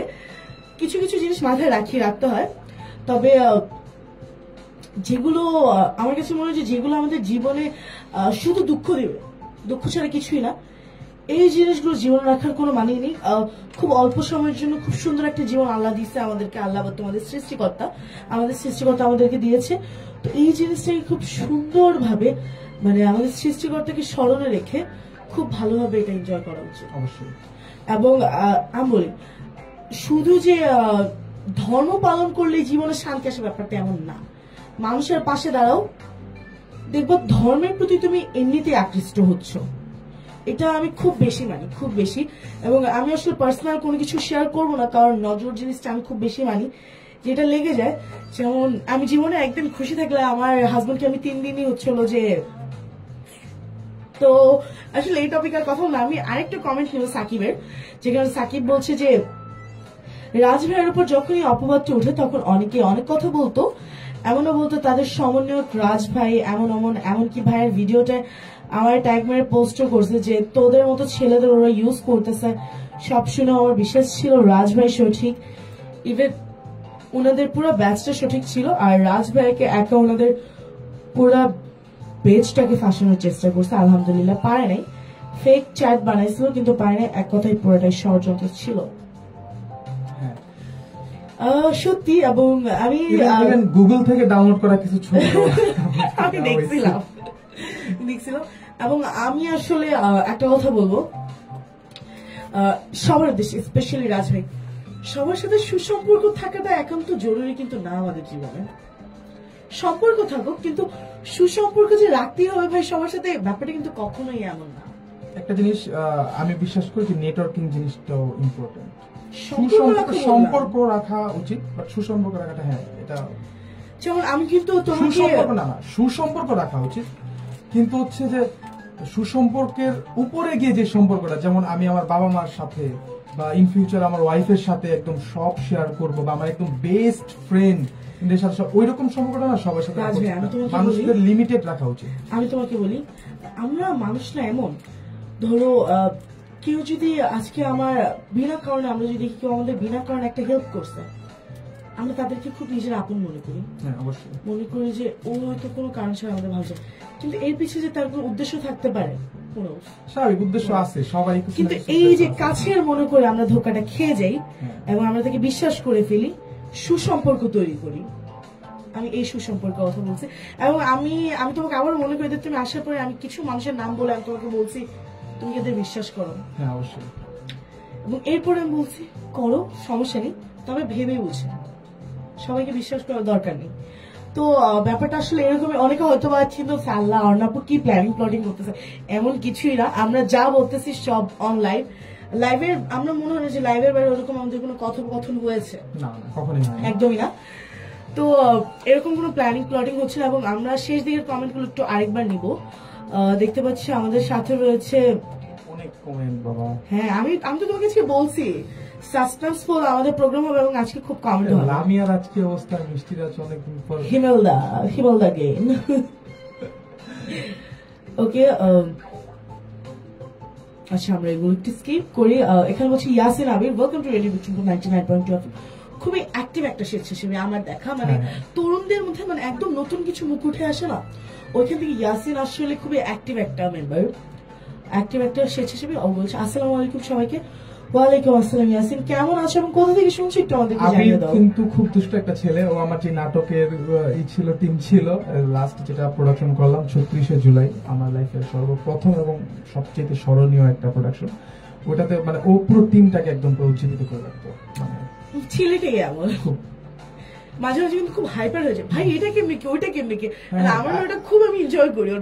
জিজ্ঞেস করেছে ভাই এটা তো না, এটা কিভাবে হোয়াইট থাকে, আমরা শুনে ভাই তুই রিল্যাক্স ও ম্যানেজড হয়ে যাবে সামহাউ। মানে আমরা যেমন কি একটু রিল্যাক্স থাকি, ও হাইপার হয়ে যায়। ওকে, সাকিব বলেছে হাই রে 17 জুলাই দৌড়। সাকিব আসলে ও আমার সাথে ছিল, আমি তখন খেয়াল করি তখন আসলে কে সাথে ঢুকে 17 জুলাইতে আমি ছিলাম না, আমি ছিলাম একটা শুটিং এ ছিলাম আর কি। তো ওদিন ভাই তুমি বিশ্বাস করো যে কি হয়েছে, ঘুরে এসে মাত্র রাস্তায় বসলাম, হাতে কিন্তু কিছুই নেই, আমি পানির বোতল দিয়ে পানি খেতেছি আর কিছু একটা বলতেছিলাম, মনে নেই কিছু একটা বলতেছিলাম, ভাই দৌড়টা খাইলাম। আমি যে দেখতেছি আমি পরে গেছি সাদা ড্রেস, আর আমি তো একটু হেলদি, বাকি মেয়েগুলো ওদের ভাই বাসায় ঠিক মতো খাওয়াটা হয় না, তো ওরা একটু শর্ট এবং কি বলবো, আমি মাস্ক পরে নেই, সবাই মাস্ক পরছে আমি পরে। অথচ ওই টাইমটাতে রাজ ভাই আমি যখন কলেজে যেতাম কিন্তু তখনও সবসময় মাস্ক ক্যারি করতাম। ওদের আল্লাহ জানে আমার কি হয়েছে, আমি তো মাস্ক ক্যারি করি নাই। এবং আমার তখন ওই টাইমে সবচেয়ে বড় চিন্তা ছিল, আমি দৌড় দেওয়ার পর থেকে আমি দুইটা মেয়েকে খুঁজতেছিলাম, আরিশা আর তায়েবা, এই দুইটা মেয়ে কোথায়, কারণ ওরা আমার সাথে ছিল। তো ইভেন আমরা একসাথেই গিয়েছিলাম, তো আমি খুব ভাবতেছি ওরা আমার ছোট বোন, ওদের আমি ছোট থেকে দেখে আসতেছি, তো এই মেয়েগুলো কোথায়। আমি এত ওয়াইড, আমি কান্না করতেছিলাম রাস্তায়, সব ওদিক থেকে যাওয়ার পর আমি পিছিয়ে রাস্তা দিয়ে বেরিয়ে আমি কান্না করতে আর ওদের খুঁজতেছিলাম যে ওরা কই। মানে আমি তখন কি বলবো, ওই মোমেন্টটা মনে পড়লে না মানে হাসিও আসে, আমার খারাপও লাগে যা সিচুয়েশন ফেস করেছিলাম। আচ্ছা এরপরে দেখতে পাচ্ছি যে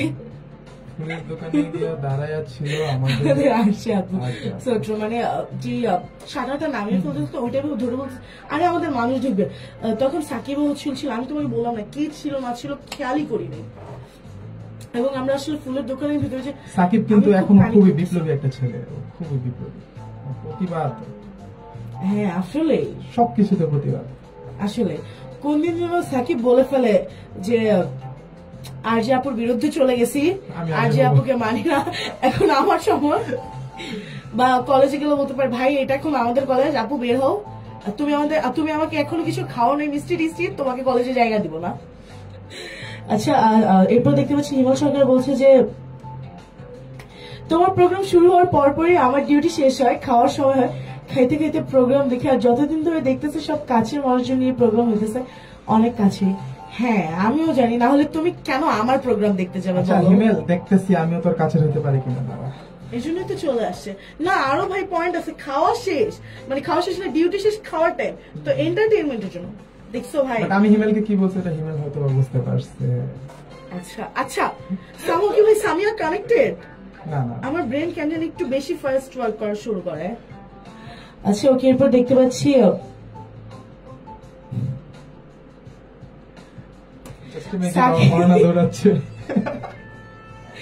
সাকিব বলছে আমাদের আরজি আপু 17 জুলাই ফুলের দোকান থেকে বের হয়ে দৌড়, এখনো চোখে ভাসে সবাই কিভাবে দৌড়াইছিলাম।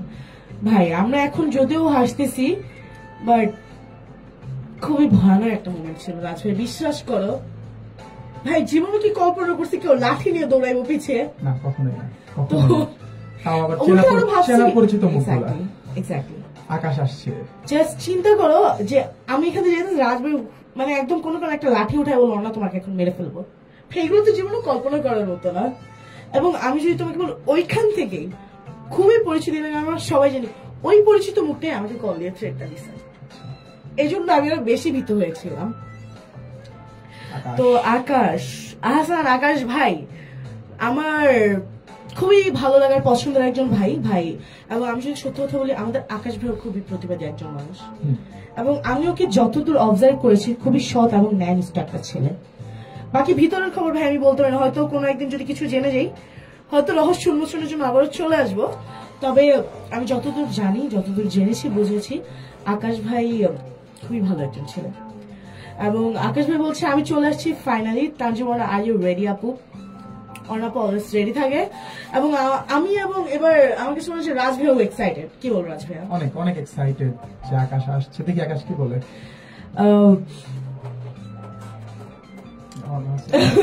হিমেল ভাইয়া বলছে যে অর্ণা সাকিব তোমার প্রোগ্রামে আসছিল কিনা জানি না, যদি না এসে থাকে দ্রুত আনাও, বাকিটা কমেন্ট হবে প্রোগ্রামে ইনশাল্লাহ ভাই, ইনশাল্লাহ। আমি সাকিবকে খুব জলদি আনবো, সাকিবকে আনানো উচিত।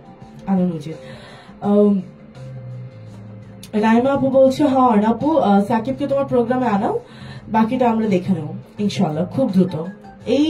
এই ছোট্ট বদমাইশটাকে আনতে হবে, একে ধরা উচিত।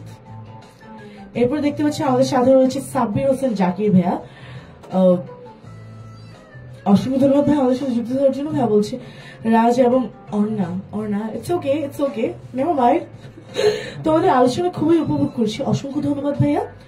রাজ আমার থিয়েটারের দীর্ঘদিনের সহযোদ্ধা, গুণী অভিনয় শিল্পী, ভালো মুখাভিনয় করে, আমাদের সাথে অনেক কাজ করেছে, ওর জন্য শুভকামনা। আর রেডিও বিক্রমপুরকে অসংখ্য ধন্যবাদ। রাত যে কোনো প্রয়োজনে পাশে আছে, শুভকামনা দুইজনকে, অসংখ্য ধন্যবাদ। ধন্যবাদ জাকির ভাইকে। জাকির ভাই এখন ফ্রান্স আছে। উই মিস ইউ জাকির ভাই, আপনার মতো মানুষকে আমি খুব খুব খুব মিস করি। খুবই মানে একটা গ্রুপকে কিভাবে জমায়ে রাখতে হয়, মানে খুব ভালো জমাইতে পারে জাকির ভাই। মানে সবার মানে একটা বড় মানুষের সাথে কিভাবে মিশতে হয়, একটা ছোট মানুষকে কিভাবে হ্যান্ডেল করতে, সবকিছু জাকির ভাই জানে। এবং এই কিছু কিছু বিষয় আমি জাকির ভাই থেকেও শিখছি। So we miss you Zakir ভাই। তো অসংখ্য ধন্যবাদ জাকির ভাই আমাদের সাথে যুক্ত হওয়ার জন্য। এবং ভাইয়ের কমেন্ট থেকে আমার একটা কথা মনে পড়লো, মুখাভিনয়, তো যেটা তোমাকে অনেক করতে দেখছি, লাইক আমি জানি না ওটা কি বলে, খুবই দুঃখিত, তুমি তো বুঝতে পারছো। ওটা হচ্ছে ইংরেজিতে বলে মাইম বা মাইমো ড্রামা, বাংলায় বলে মুকাভিনয়। মুকাভিনয় আমি কখনো কোনো কর্মশালা করি না, কিছু শিখিনি।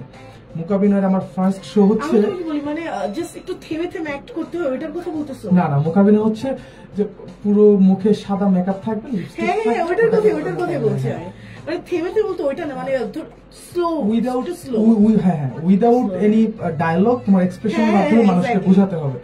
আল্লাহ, আমি যখন প্রথমবার দেখছি আমি খুব এনজয় করছি ভাইয়া, ভিডিও ছাড়ছি। আমার ফার্স্ট শো হচ্ছে পদ্মা সেতু উদ্বোধনের দিন, হ্যাঁ, তাও উইদাউট এনি রিহার্সাল। আমাকে জাকির ভাই জাস্ট বলছে যে এটা এভাবে করবে, এভাবে এরপরে সিরিয়াল। খুব চমৎকার, কখনো কিছু করি নাই, কখনো কিছু। খুব চমৎকার ছিল। আচ্ছা আমরা আমাদের নেক্সট কমেন্টে চলছি। সাকিব বলছে অর্ণাপু এবং রাজ ভাইয়ের সাথে একমত, এখন কিছু মানুষ বলে তুমি আন্দোলনে ছিলে, প্রমাণ কি? আর তারই এই প্রশ্নটা করে যারা 17 জুলাই থেকে 4 আগস্ট ঘরে আচ্ছা ছিল, তারা এখন এসব প্রোগ্রাম করে। আর ভাই আমরা তো ফুটেজ খাইতে যাইনি, আমরা তো ফেসবুকে খাইতে যাইনি, দেশের জন্য গেছি, লড়াই করছি। এগুলো বলে জ্ঞানের অভাব। আসলে লোকে মুখে অনেক কথাই আসবে, এগুলোকে অ্যাভয়েড করে আমি শুধু এতটুকু কথা বলবো, দেশের জন্য, দশের জন্য, সমাজের জন্য ভালো কাজ করো, ভালো পথে এগিয়ে চলো, বাকিটা আল্লাহ ভরসা। কি বলো রাজ ভাই? হ্যাঁ, আল্লাহ ভরসা। আকাশ আকাশ বলছে 50% ভাগ পাইনি আমি এখনো, রিমাইন্ডার হ্যাঁ। দিতেছে। হ্যাঁ, রিমাইন্ডার দিচ্ছে। আকাশকে মানে আকাশ আমার সাথে চলতো বিদায় আকাশকে অনেকে বলতো যে কি রে কত পাইছোস কি আসে বিষয় বলতো। So, আকাশও অনেক সহ্য করছে। আর আকাশ আমার দুঃসময়ের পাশে ছিল। আমার দুঃসময়ে 5 জন মানুষ পাশে ছিল, এর মধ্যে আকাশ একজন আর 4 জন আমার বেস্ট ফ্রেন্ড। আমি কাউন্ট করি আর কে কে ভাই? সবচেয়ে কাছে ছিল, সবচেয়ে কাছে আমি বলছি। নামগুলো? এক হচ্ছে সর্বপ্রথম যদি আমি নাম বলি জিহাদ, যাকে আমি আমার নিহাল আহমেদ জিহাদ, আচ্ছা জিহাদ ভাইয়া, যাকে আমি আমার নিজের ভাই বলি। ইভেন যে কেউ না দেখলে আমাকে দেখলে জিহাদ বলে ডাকে, পিছন থেকে বা সামনে থেকে দেখলে বা অন্ধকার দেখলে জিহাদ বলে ডাকে। হাইটটা কাইন্ড অফ সেম হাইট। আবার অনেকে বলে যে তুমি কি জিহাদের ভাই লাগো কিনা, এরকম। আমি স্বাচ্ছন্দ্যে পছন্দ করি, জিহাদ আমার ভাই হয়। তারপর হচ্ছে মেহেদি, জিহাদের বড় ভাই। মেহেদি আমার ক্লাসমেট মেহেদি। তারপর হচ্ছে রাফসান রাফি, রোকনউদ্দৌলা রাফসান ও, আর হচ্ছে সিয়াম সামি। ওরা খুব খুব সাপোর্ট করে, তারা আমার বাসায় পর্যন্ত যায় আমাকে। আমি আসলে তোমার এই 5 জনের মধ্যে সবাইকে চিনি মোটামুটি, তবে যদি সিয়াম সামি ভাইয়ের কথা বলি, খুবই চমৎকার একটা লোক, একটু বাউন্ডোলা টাইপ বাট ভালো। রাফি ভাইও খুব ভালো, খুব ভালো লোক। এবং আমরা জিহাদ ভাইকেও চিনি, জিহাদ ভাই খুব ভালো। এবং জিহাদ ভাইয়ের বড় ভাইকেও দেখেছি, চিনি না অত পার্সোনালি, হয়তো আমি জানি না, কোনো মন্তব্য করবো না। সবচেয়ে ভালো মনের মানুষ আমি, মানে যতদিন দেখছি ওরা শুধু মানুষের ব্যাপারে কথা বলে, যে ওই মহিলার একটা সমস্যা হইতাছে, ওদের ঘরের চিনের ফুটা দিয়ে পানি পড়ে, এই টাইপের কথা বলে। রাজ একটু দেখ কি করা যায়। আমার কাছে তো আইডিয়া থাকতো, আমি যেহেতু যে বললাম যে প্রশাসনের লোকদের সাথে আমি চলছি, আইডিয়া আছে, আমি আইডিয়া দিতাম যেটা এভাবে কর এভাবে কর। সো ওরা খুব ভালো মনের মানুষ। আচ্ছা, এরপর আমরা দেখতে পাচ্ছি সাকিব বলছে এখন মনে হয় কি জানো অনাপু, কিছু মানুষের জন্য গলায় কার ঝুলায় ঘোরা দরকার। আচ্ছা,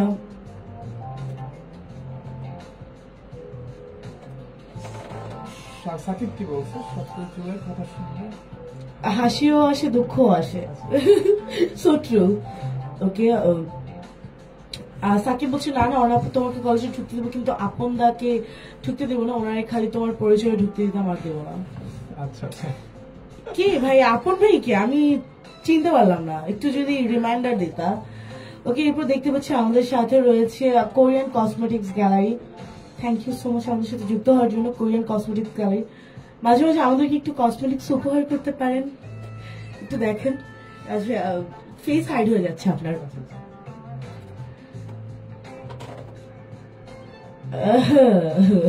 আচ্ছা, আমাদের সাথে রয়েছে ও সাকিব বলছে সেদিন অধরাকে রেস্টুরেন্টে ঢুকে শাটার নামিয়ে দিয়ে গেছিলাম, সামনে গিয়ে দেখি অর্ণাপু দাঁড়ায় আছে, চোখে মুখে শুধু ভয়। থাকবে না ভয়, কি আজ এতটাও সাহসী না আমরা। আচ্ছা, ওরা ওদের পার্সোনাল কথোপকথনে চলে গেছে। সাকিব বলছে আমার এক্সামটা শেষ হলে আমি ইনশাল্লাহ যাবো অর্ণাপুর প্রোগ্রামে। ইনশাল্লাহ ভাই, ইনশাল্লাহ।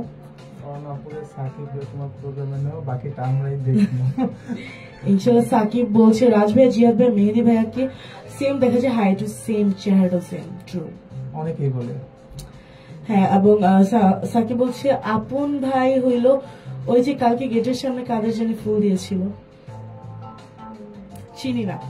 ফুল দেওয়ার পর থেকে মেয়েদের ফুল দিছে, বাইছা বাইছা মেয়েদের ফুল দিছে, তো এটা এই জন্য আমি চিনি না ভাই।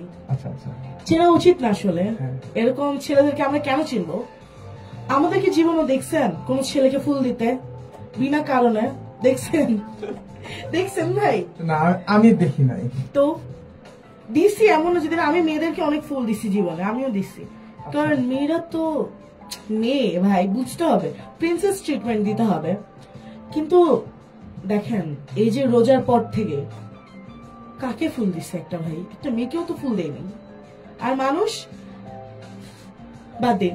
আকাশ ভাইয়া বলছে শেষ করে ঘাটে আসো, আসলেই জিতবা। ভাই কি জানি ট্রিট দেবে। মিশুক ডাক। আচ্ছা, খুবই দুঃখিত, আমরা আসলে আড্ডা দিতে দিতে এতটা মুশকিল হয়ে গিয়েছি যে আমরা অলরেডি খুব আগে আমাদের সময়ের সীমা পার করে ফেলেছি, সময়সীমা। তো আসলে আরো অনেক প্রশ্ন আসলে করার ছিল রাজ ভাই তোমার কাছে, কিন্তু সময় স্বল্পতার কারণে হয়তো আজকে হয়ে উঠলো না। তো ইনশাল্লাহ কোনো একদিন হয়তো বা আমরা আবারও চলে আসবো। আমি আসলে কমেন্ট দেখে আসলে কি বলবো, আর কিছু বলতে পারি না। হিমেল ভাই, তোমার সাথে হিমেলকেও গোলাপ দিছে। আচ্ছা। হিমেল ভাই তো আমাদের টিম লিডার ছিল না রেড ও ক্রিসেন্টে। আচ্ছা, তো সব ভাইয়ের- টিম লিডারদের কি গোলাপ দেওয়া হয় নাকি?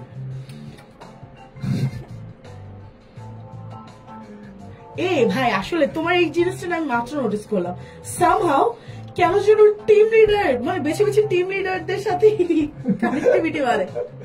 না বাট হিমেল ভাইয়ার ডিফারেন্ট, হিমেল ভাই একটা অন্য পার্সপেক্টিভে দেওয়া হয়েছে, বার্থডে ছিল এই জন্য হয়তো ওকে।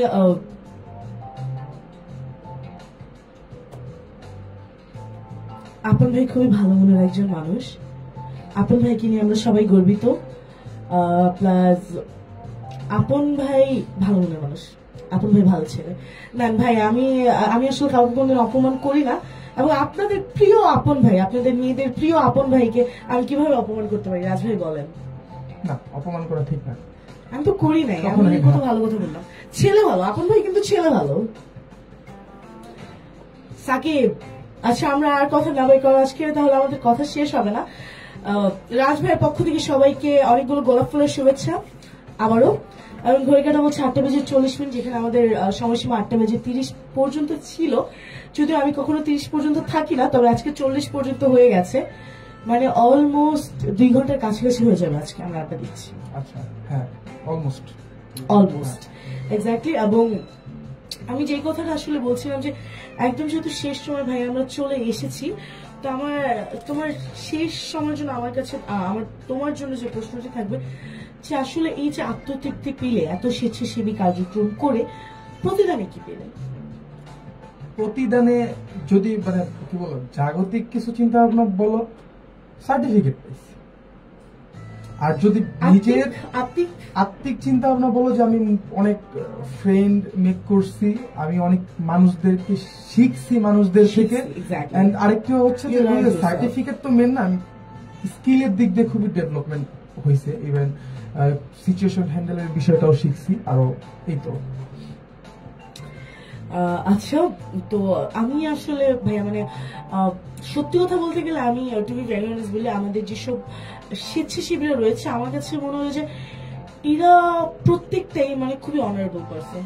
কারণ এভাবে মানে জীবনের ঝুঁকি নিয়ে যে কার্যক্রমগুলো আমরা করে থাকি, হয়তো এটা অনেকে লাইটলি, বাট আমার কাছে মনে হয় যে স্বাস্থ্য ঝুঁকির যে ব্যাপারটা থাকে এটা কয়জনে জেনে নেয় ভাই।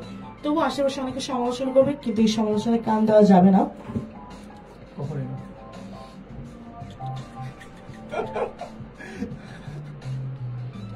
আসলে কি বলবো, মানে শেষ হয়েও আজকে আমাদের প্রোগ্রামটা শেষ হতে চাইতেছে না, বাট আমার আজকে দেরি হলেও আমি না হিমেল দা আমি কমেন্ট করবো, দেরি হলেও আমি কমেন্ট করবো, যেখান থেকে আমরা মানে ছেড়ে দিয়েছিলাম ওইখান থেকে পড়বো। সাবির হোসেন জাকির ভাই বলছে রাজ কোনো আবৃত্তি বা অভিনয়ের অংশ শুনতে চাই, তোমাদের বড্ড মিস করি, সৃজনশীলতা বেঁচে থাকো। হয়ে যাবে ভাইয়া, কোনো একটা লাইন। আমি অভিনয়ের একটা অংশ করি, এটা ফানি টাইপ, সবাইকে হয়তো একটু মজা দিবে। নকশিকাথার মাঠের একটা অংশ, যেখানে বিচার হচ্ছিল রূপাই এবং সাজুর, যে রূপাই সাজুর বাসায় রাত্র করে আসে দেখা করতে, তখন বিচার হয়। বিচারের মধ্যে একটা ডায়লগ রূপাই মাকে সরি সাজুর মাকে বলি আমি যে চিন্তাই কর লাইলি মজদুর লীলা খেলা এই উজলি মিলের গায়ে হয়তো দেবো না। হ্যাঁ, এতটুকুই। আমি খুবই মানে অবাক হয়ে গেছি, মানে আমি জাস্ট আমি জাস্ট ভেবেছি হয়তো রিয়েল কোনো কিছুই করতেছো, মানে সত্যি খুবই চমকপ্রদ ছিল ভাইয়া এই সৃজনশীলতা। এবং যারা যারা আমার লাইভ আছে মেয়েরা রয়েছেন দেখতে পাচ্ছেন ভাইয়া কি সুন্দর রকম ভাবে সৃজনশীলতার বহিঃপ্রকাশ ঘটাতে পারে। তো এই সুযোগ মিস না করে ডেফিনেটলি আপনারা মাঝে মাঝে আমাকে নক দিয়েও জেনে নিতে পারেন ভাইয়ের খবর, অথবা ডিরেক্ট আমাদের রাজ ভাইকে কিন্তু ইনবক্সে নক করে ফেলতে পারেন। আমাদের রাজ ভাই কিন্তু সব সময় অ্যাভেলেবল থাকবে ইনশাল্লাহ। হ্যাঁ ইনশাল্লাহ, দেখছেন আমি জানি তো আমাদের রাজ ভাই কেমন। ওকে, এরপর দেখতে পাচ্ছি আমাদের সাথে রয়েছে সাকিব, বলছে অর্ণাপু আমাকে একটা গোলাপ দিও ইনশাল্লাহ। যেকোনো একটা টিমের লিডার হও, তারপরে যেকোনো একটা টিমের লিডার হও, তাকে ফুল দিবে শিওর, ঠিক আছে? নয়তো জবা নিয়ে খুশি থাক, জবা পাবি না। তুমিও কি টিম লিডার টাইপ ছিলা? ছিলাম তো। আচ্ছা, কেন যেন মনে হচ্ছে বের হওয়ার পর আমার উপর দিয়েও একটা ঝড় যাবে। রয়েছে শেখ দেয় বলছে হ্যাঁ আপন ভাই ছেলে ভালো না, এটা ভুল কথা। হ্যাঁ, আপন ছেলে ভালো। তুমি শেষে যে কথাটা বলছো এটার সাথে আমি কখনোই একমত হব না। আমি যেটা বলি আমি সেগুলো বাকি কথাগুলো মজা করে বলছি, বাট দুর্বল হলেও শুধু এক মেয়ের উপরই দুর্বল, এবং এই জিনিসটা রাজভাইও জানে। ওরা আপনকে জানাইও না। হ্যাঁ, I still remember that line. তো আর আমি তো কেন কারণ পাত্তা তো দিতাম না ভাই, আমি কি ভাবছো, বাট কে ভাবছে যে নিজের সাথে মানুষ রেখে আমি পুরো দুনিয়া ভাবছি কে আছে আমার পার্টনার। যাই হোক, আকাশ ভাই বলছে তানজুম অর্ণাকে আমি দেখছি ঘাটে আপন ভাইয়ের সাথে বসে চা খেতে, এখন বলছি চিনি না। বাহ, নারী অভিনয়ের সেরা সাজাদ হোসেন আপন বন্ধু, কি বলো তুমি ভাই? বসে চা খেলে কি তাকে চিনতে হবে? রাজভাইয়ের সাথে তো আমি বসে জীবনে চা খাইনি, তাই বলে আমি রাজভাইকে চিনি না? চা খাইছিল তো? খাইছে, আমি তো ভাই জীবনে চা খাই না। খাইছে। তোমার সাথে চা জীবন কফি খাইতে পারি। Coffee sorry. দেখছো ভাই, অনেক ভাই ফুচকা খাইছি বলো। ফুচকা খাইছি, এক্স্যাক্টলি। চকলেটও খাইছি ভাই, চকলেটও খাইছি, চকলেট। ওকে, এরপর দেখতে পাচ্ছি আমাদের সাথে রয়েছে হিমা সরকার। বলছে গোলাপের নাম শুনে কমেন্টে পড়ছে, তাহলে পড়তো না, এমন কিছু না। অর্ণার গোলাপ মানে ফুলের প্রতি একটা দুর্বলতা আছে। So true. যখন দেখি এই ফুল আমি না পেয়ে অন্য কেউ পায়, কেমন রাগটা লাগতে পারে ভাই, তুমি তো বুঝো। আচ্ছা, এরপর দেখতে পাচ্ছি যে হিমেল সরকার তো খুবই মানে জোস একটা কমেন্ট করছে যে প্রতিদিনে প্রতি বছর নতুন পাইছে। ভাই কি পাইছো? নতুন জুনিয়র পাইছি, নতুন শিকারি।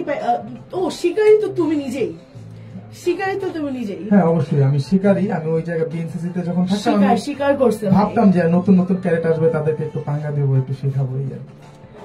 ভাই তোমার মনে আছে আমি যে ভাই বলতাম ভাই এত পানিশমেন্ট দিও না, অল্প পানিশমেন্ট দাও। ওকে, হিমেলা বলছে এখন কমেন্টটা দেখেও পড়বে না, ভাই পড়ে ফেলছে। সাকিব বলছে এখন আর আমাকে ডাক দিবে না। ভাই অবশ্যই দিব, কেন দিব না? হিমেল ভাই আমাকে কমেন্ট করতেছে, আমাকে দাম দিতেছে না। অর্ণা প্লিজ জবা ফুল দিও, ইনশাল্লাহ জবাকেই দিয়ে দিব তোমাকে। রাজ ভাই লাস্টে কি দেখাই অভিনয় ছিল। আকাশ ভাই বলছে তুমিও জানো আমিও জানি রাজ আকাশ 3 লাখের চাঁদার দাবিদার, কিন্তু কেউ মানে না। সে টাকা ভাগ আর ঘাটে আসতেছি ভাগ দেওয়ার জন্য তারা। সেখানে বলছে রাজ ভাই এটা কি ছিল ভাই? সাকিব বলছে দেখে কমেন্ট করতেছে না, এটা কি বলছে? আই থিংক এটা গ্রিক কিছু। আফকারিস টু মাই ফ্রেন্ড রাজমো। এই ভাষা আই থিংক গ্রিক ভাষায় কিছু লিখছে। সাকিব বলছে ভাই টিম লিডার হতে চাই না, আমি ভিপি হতে চাই। হও ভাই, ফি আমাদের সবার মনের ইচ্ছা ভাইস প্রিন্সিপাল হবে। হোক ভাই হোক, ভাইস প্রিন্সিপাল। হরগঙ্গার ভাইস প্রিন্সিপাল গুলো না কেমন যেন খুবই মজার। No comment. আমাকে খুব বাজে রকম ভাবে ফাঁসিয়েছে একদিন। হিমেল সরকার বলছে তোর কমেন্টের রিপ্লাই দিতে পারি না কেন? আচ্ছা অনেক কিছু। অর্ণাপু গোলাপ না জবা ফুল দিয়ে, ইনশাল্লাহ দিব তো। সাকিব বলছে আমার অর্ণাপুর মতো ফুলের প্রতি দুর্বলতা আছে, আর রাজভাই জানের প্রিয় ফুলটা কি? রাজভাই ফুলটা এনে দিও। হ্যাঁ, কি ফুল? সাকিবের জবা ফুল খুব পছন্দ, স্পেসিফিক একটা জবাই আছে যেটা সাকিবের খুব পছন্দ। ভাই আমাকে জানাই দিন, লাইগা থাক সেই জবাকে ধরে নিয়ে দিয়ে যাবো। হ্যাঁ গাছে আছে, বাট মালিক দিচ্ছে না, এই আর কি। হয়ে যাবে ইনশাআল্লাহ। ওকে, আমরা একদম সর্বশেষ কমেন্টে নিব জাকির ভাই। ভাই বলছে পরিশেষে বলতে চাই প্রিয়জনের শূন্যতা মানুষকে বেশি কাঁদায়। প্রিয়জনের শূন্যতা, পৃথিবীতে মানুষ সম্ভবত সময়ের কাছে সবচেয়ে অসহায়।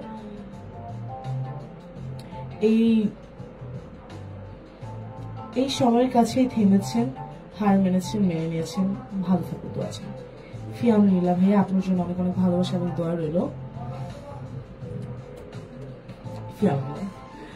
হিমেলদা বলছে অর্ণা ইমরান স্যারের একদিন গেস্ট করার ট্রাই করো, তোমাদের এখন বিএনসিসির পিইও। ও খুবই ভালো একটা স্যার, খুবই ভালো। স্যারের ডাকটা আমার খুবই পছন্দ। বলেছে এই রাজ আছো, খুবই সুন্দর করে এভাবে একটা ডাক দেয়। আর তার ডাক মানে কি বলে, ওনার যেই ওনার ব্যবহার খুবই সুন্দর। ব্যবহার সুন্দর, মানে ওনার থেকে শেখার অনেক কিছু আছে। মাল্টি ট্যালেন্টেড একটা মানুষ, খুবই ভালো ভালো ব্যক্তিত্ব সম্পন্ন মানুষ।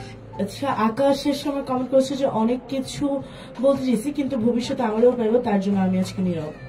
স্মার্ট প্লে করলো আকাশ ভাই, স্মার্ট প্লে। ঠিক আছে, ভবিষ্যতে তো তাকে পাওয়া হবে, বাট তার ভবিষ্যতে আর আমাকে পাবি না, সো ভবিষ্যতে আমি দেখবো। আচ্ছা, আমি আসলে এবার কমেন্ট সেকশনে অফ করে দিলাম, কারণ না হলে আজকে আমাদের শো আসলে শেষ হবে না। এবং শেষ সময়ের জন্য যদি আমি ভাইয়াকে রিকোয়েস্ট করবো যে আমাদের শ্রোতা বন্ধু এবং দর্শক বন্ধুর উদ্দেশ্যে যদি কিছু বলতে, এবং ডেফিনেটলি এটা স্বেচ্ছাসেবীমূলক যেহেতু আমাদের প্রোগ্রাম ছিল, তো আমাদের স্বেচ্ছাসেবীদের জন্য কোনো টিপস বা কেন স্বেচ্ছাসেবীমূলক কার্যক্রম বেশি বেশি করা উচিত, যদি কোনো পরামর্শ থেকে দিতে তাহলে তা আমাদের শ্রোতা বন্ধু এবং দর্শক বন্ধুদের উদ্দেশ্যে একটু শেয়ার করে নিতে। আচ্ছা, আমি যদি সর্বপ্রথমে একটু পয়েন্ট আউট করে বলবো, ফার্স্ট অফ অল আমাদের একটু দ্রুত, হ্যাঁ, আমাদেরকে দেখতে হবে যে স্বেচ্ছাসেবী কাজটা যে করছি ওইটা যাতে মানুষের উপকারে আসে। কিছু কিছু স্বেচ্ছাসেবীমূলক কাজ আছে মানুষ, মানে আমরা দেখছি ভালো হচ্ছে, বাট মানুষ এটা ভালোভাবে নিচ্ছে না। আমাদের ভালো করা উচিত। স্বেচ্ছাসেবী কাজটা আমরা ভেবেচিন্তে স্বেচ্ছাসেবী ভাবে কাজ করব, আর বিশেষ করে পরিবেশ নিয়ে কাজ করব। পরিবেশ নিয়ে কাজ করলে আমরা মানুষ তথা পুরো বিশ্বের যেই বিষয়টা আছে ওটা মানে ভালো হয়। আর তারপরে আমরা চিন্তা করবো হচ্ছে নিজের পরিবারের কথা চিন্তা করবো। সবাইকে আমি বলবো যে নিজের পরিবারের কথা চিন্তা করো এবং সর্বোপরি নিজেকে স্কিলফুল করার ট্রাই করো। স্বেচ্ছাসেবার মাধ্যমে নিজেকে অনেক খুব ভালোভাবে তুমি স্কিলফুল হতে পারবে। এবং সবসময় মনে রাখবে যে ভালো কাজ কে করছে বা কার নেতৃত্বে হচ্ছে ওইটা দেখে লাভ নেই, কাজটা কি হচ্ছে ওইটা হচ্ছে ইম্পর্টেন্ট। সো ভালো কাজে সবসময় অংশগ্রহণ করবে এবং ভালো কাজে সবাই পাশে থাকবে। ধন্যবাদ। অসংখ্য ধন্যবাদ রাজ ভাইয়াকে। ইতিমধ্যে কিন্তু রাজ ভাইয়া আমাদের পক্ষ থেকে বিদায় নিল। এবং শেষ সময় যদি আমি তোমাকে বলি যে আসলে এই যে এর আগে একবার এসেছিলে এবং আজকে আসার পরে তোমার অনুভূতিটা কি ছিল, কেমন লাগলো আমাদের আজকে? মানে ভাবছি যে কি কথা বলবো, কি হবে, বাট সময় নির্ধারিত টাইমেরও অনেক বেশি সময় পার হয়ে গেছে। আর যেখানে অর্ণার সাথে যদি কথা বলতে বসি তাহলে সময় দেখা কথা হয় না। অর্ণা খুবই আড্ডাবাজ একটা মেয়ে, তার সাথে খুব ভালো আড্ডা দেওয়া যায়। এবং কমেন্ট সেকশনে যে বন্ধুরা আছো তারা সবাই খুব ভালো, তাদের কমেন্ট দেখে খুবই ভালো লাগলো। এবং আমি চাই যে এই শোর মাধ্যমে মানুষ আরো অনুপ্রাণিত হোক এবং সত্যটা বেরিয়ে আসুক। আর যারা শ্রোতা বন্ধুরা আছো তারা সবাই রেডিও বিক্রমপুর এফএম-এর পাশে। You should be thankful towards me. অথচ তুমি আমাকে কি বললা? আশা করি পরবর্তীতে আরেকবার দাওয়াত হবে, বাট এবার তখন ফ্রেন্ড সার্কেল নিয়ে ইনশাআল্লাহ হবে। তো আজকের মতো আসলে এখানেই থাকবে। আমাকে আজকে বিদায় নিয়ে নিতে হবে আমাদেরকে। তবে এই বিদায় কিন্তু চির বিদায় হবে না। আপনারা এতক্ষণ শুনছিলেন ঢাকা বিভাগের একমাত্র কমিউনিটি রেডিও স্টেশন এবং বিক্রমপুরের একমাত্র ইলেকট্রনিক মিডিয়া প্রাণের কথা মনের শো রেডিও বিক্রমপুর 99.2 FM এর প্রতি মঙ্গলবার সন্ধ্যে 7টায় নিয়মিত অনুষ্ঠান প্রচেষ্টা। এবং প্রচেষ্টা নিয়ে কিন্তু আমি আজকে ছিলাম আপনাদের সাথে, আপনাদের সকলের প্রিয় কথা বন্ধু অর্ণা। এবং আমি কিন্তু আবারও চলে আসবো রবিবারে আমার ক্যাম্পাস নিয়ে। এবং আমার ক্যাম্পাসে আপনারা যারা যারা যেতে আগ্রহী অবশ্যই আমাকে জানাবেন। এবং যেহেতু আমার ক্যাম্পাসটা আমরা নতুন করে নতুন ডিজাইনিং এর সাথে শুরু করেছি, সো ডেফিনেটলি। এবং আমি আগেও বলে দিয়েছি আমার বিগত অনুষ্ঠানে যে আমার ক্যাম্পাসে আপনারা সকলে আসতে পারবেন, শুধু যে কলেজের বাচ্চারাই আসতে পারবে বা স্যাররাই আসতে পারবে এরকম কিছু না। আমার ক্যাম্পাস মানে আপনি আপনার ক্যাম্পাসকে নিয়ে কথা বলুন, সো যে কেউ আসতে পারবেন। ডেফিনেটলি আমাকে জানাবেন অথবা আমাদের পেজে নক করবেন। এবং নেক্সট গেস্ট হিসেবে নেক্সট রবিবার আপনি কিন্তু থাকতে পারেন রাজ ভাইয়ের জায়গাটাতে, আমার পাশের সিটে। সো দেরি না করে আজকের মতো আমি এখানেই বিদায় নিয়ে নিব। ভালো থাকুন সকলের ভালোবাসা কামনা করে এবং সকলের সুস্থতা কামনা করে আজকের মতো আপনার প্রিয় কথা বন্ধু অর্ণা এখানেই বিদায় নিয়ে নিচ্ছে। ভালো থাকুন সকলে, সুস্থ থাকুন সকলে এবং শুনতে থাকুন রেডিও বিক্রমপুর 99.2 FM। আসসালামু আলাইকুম।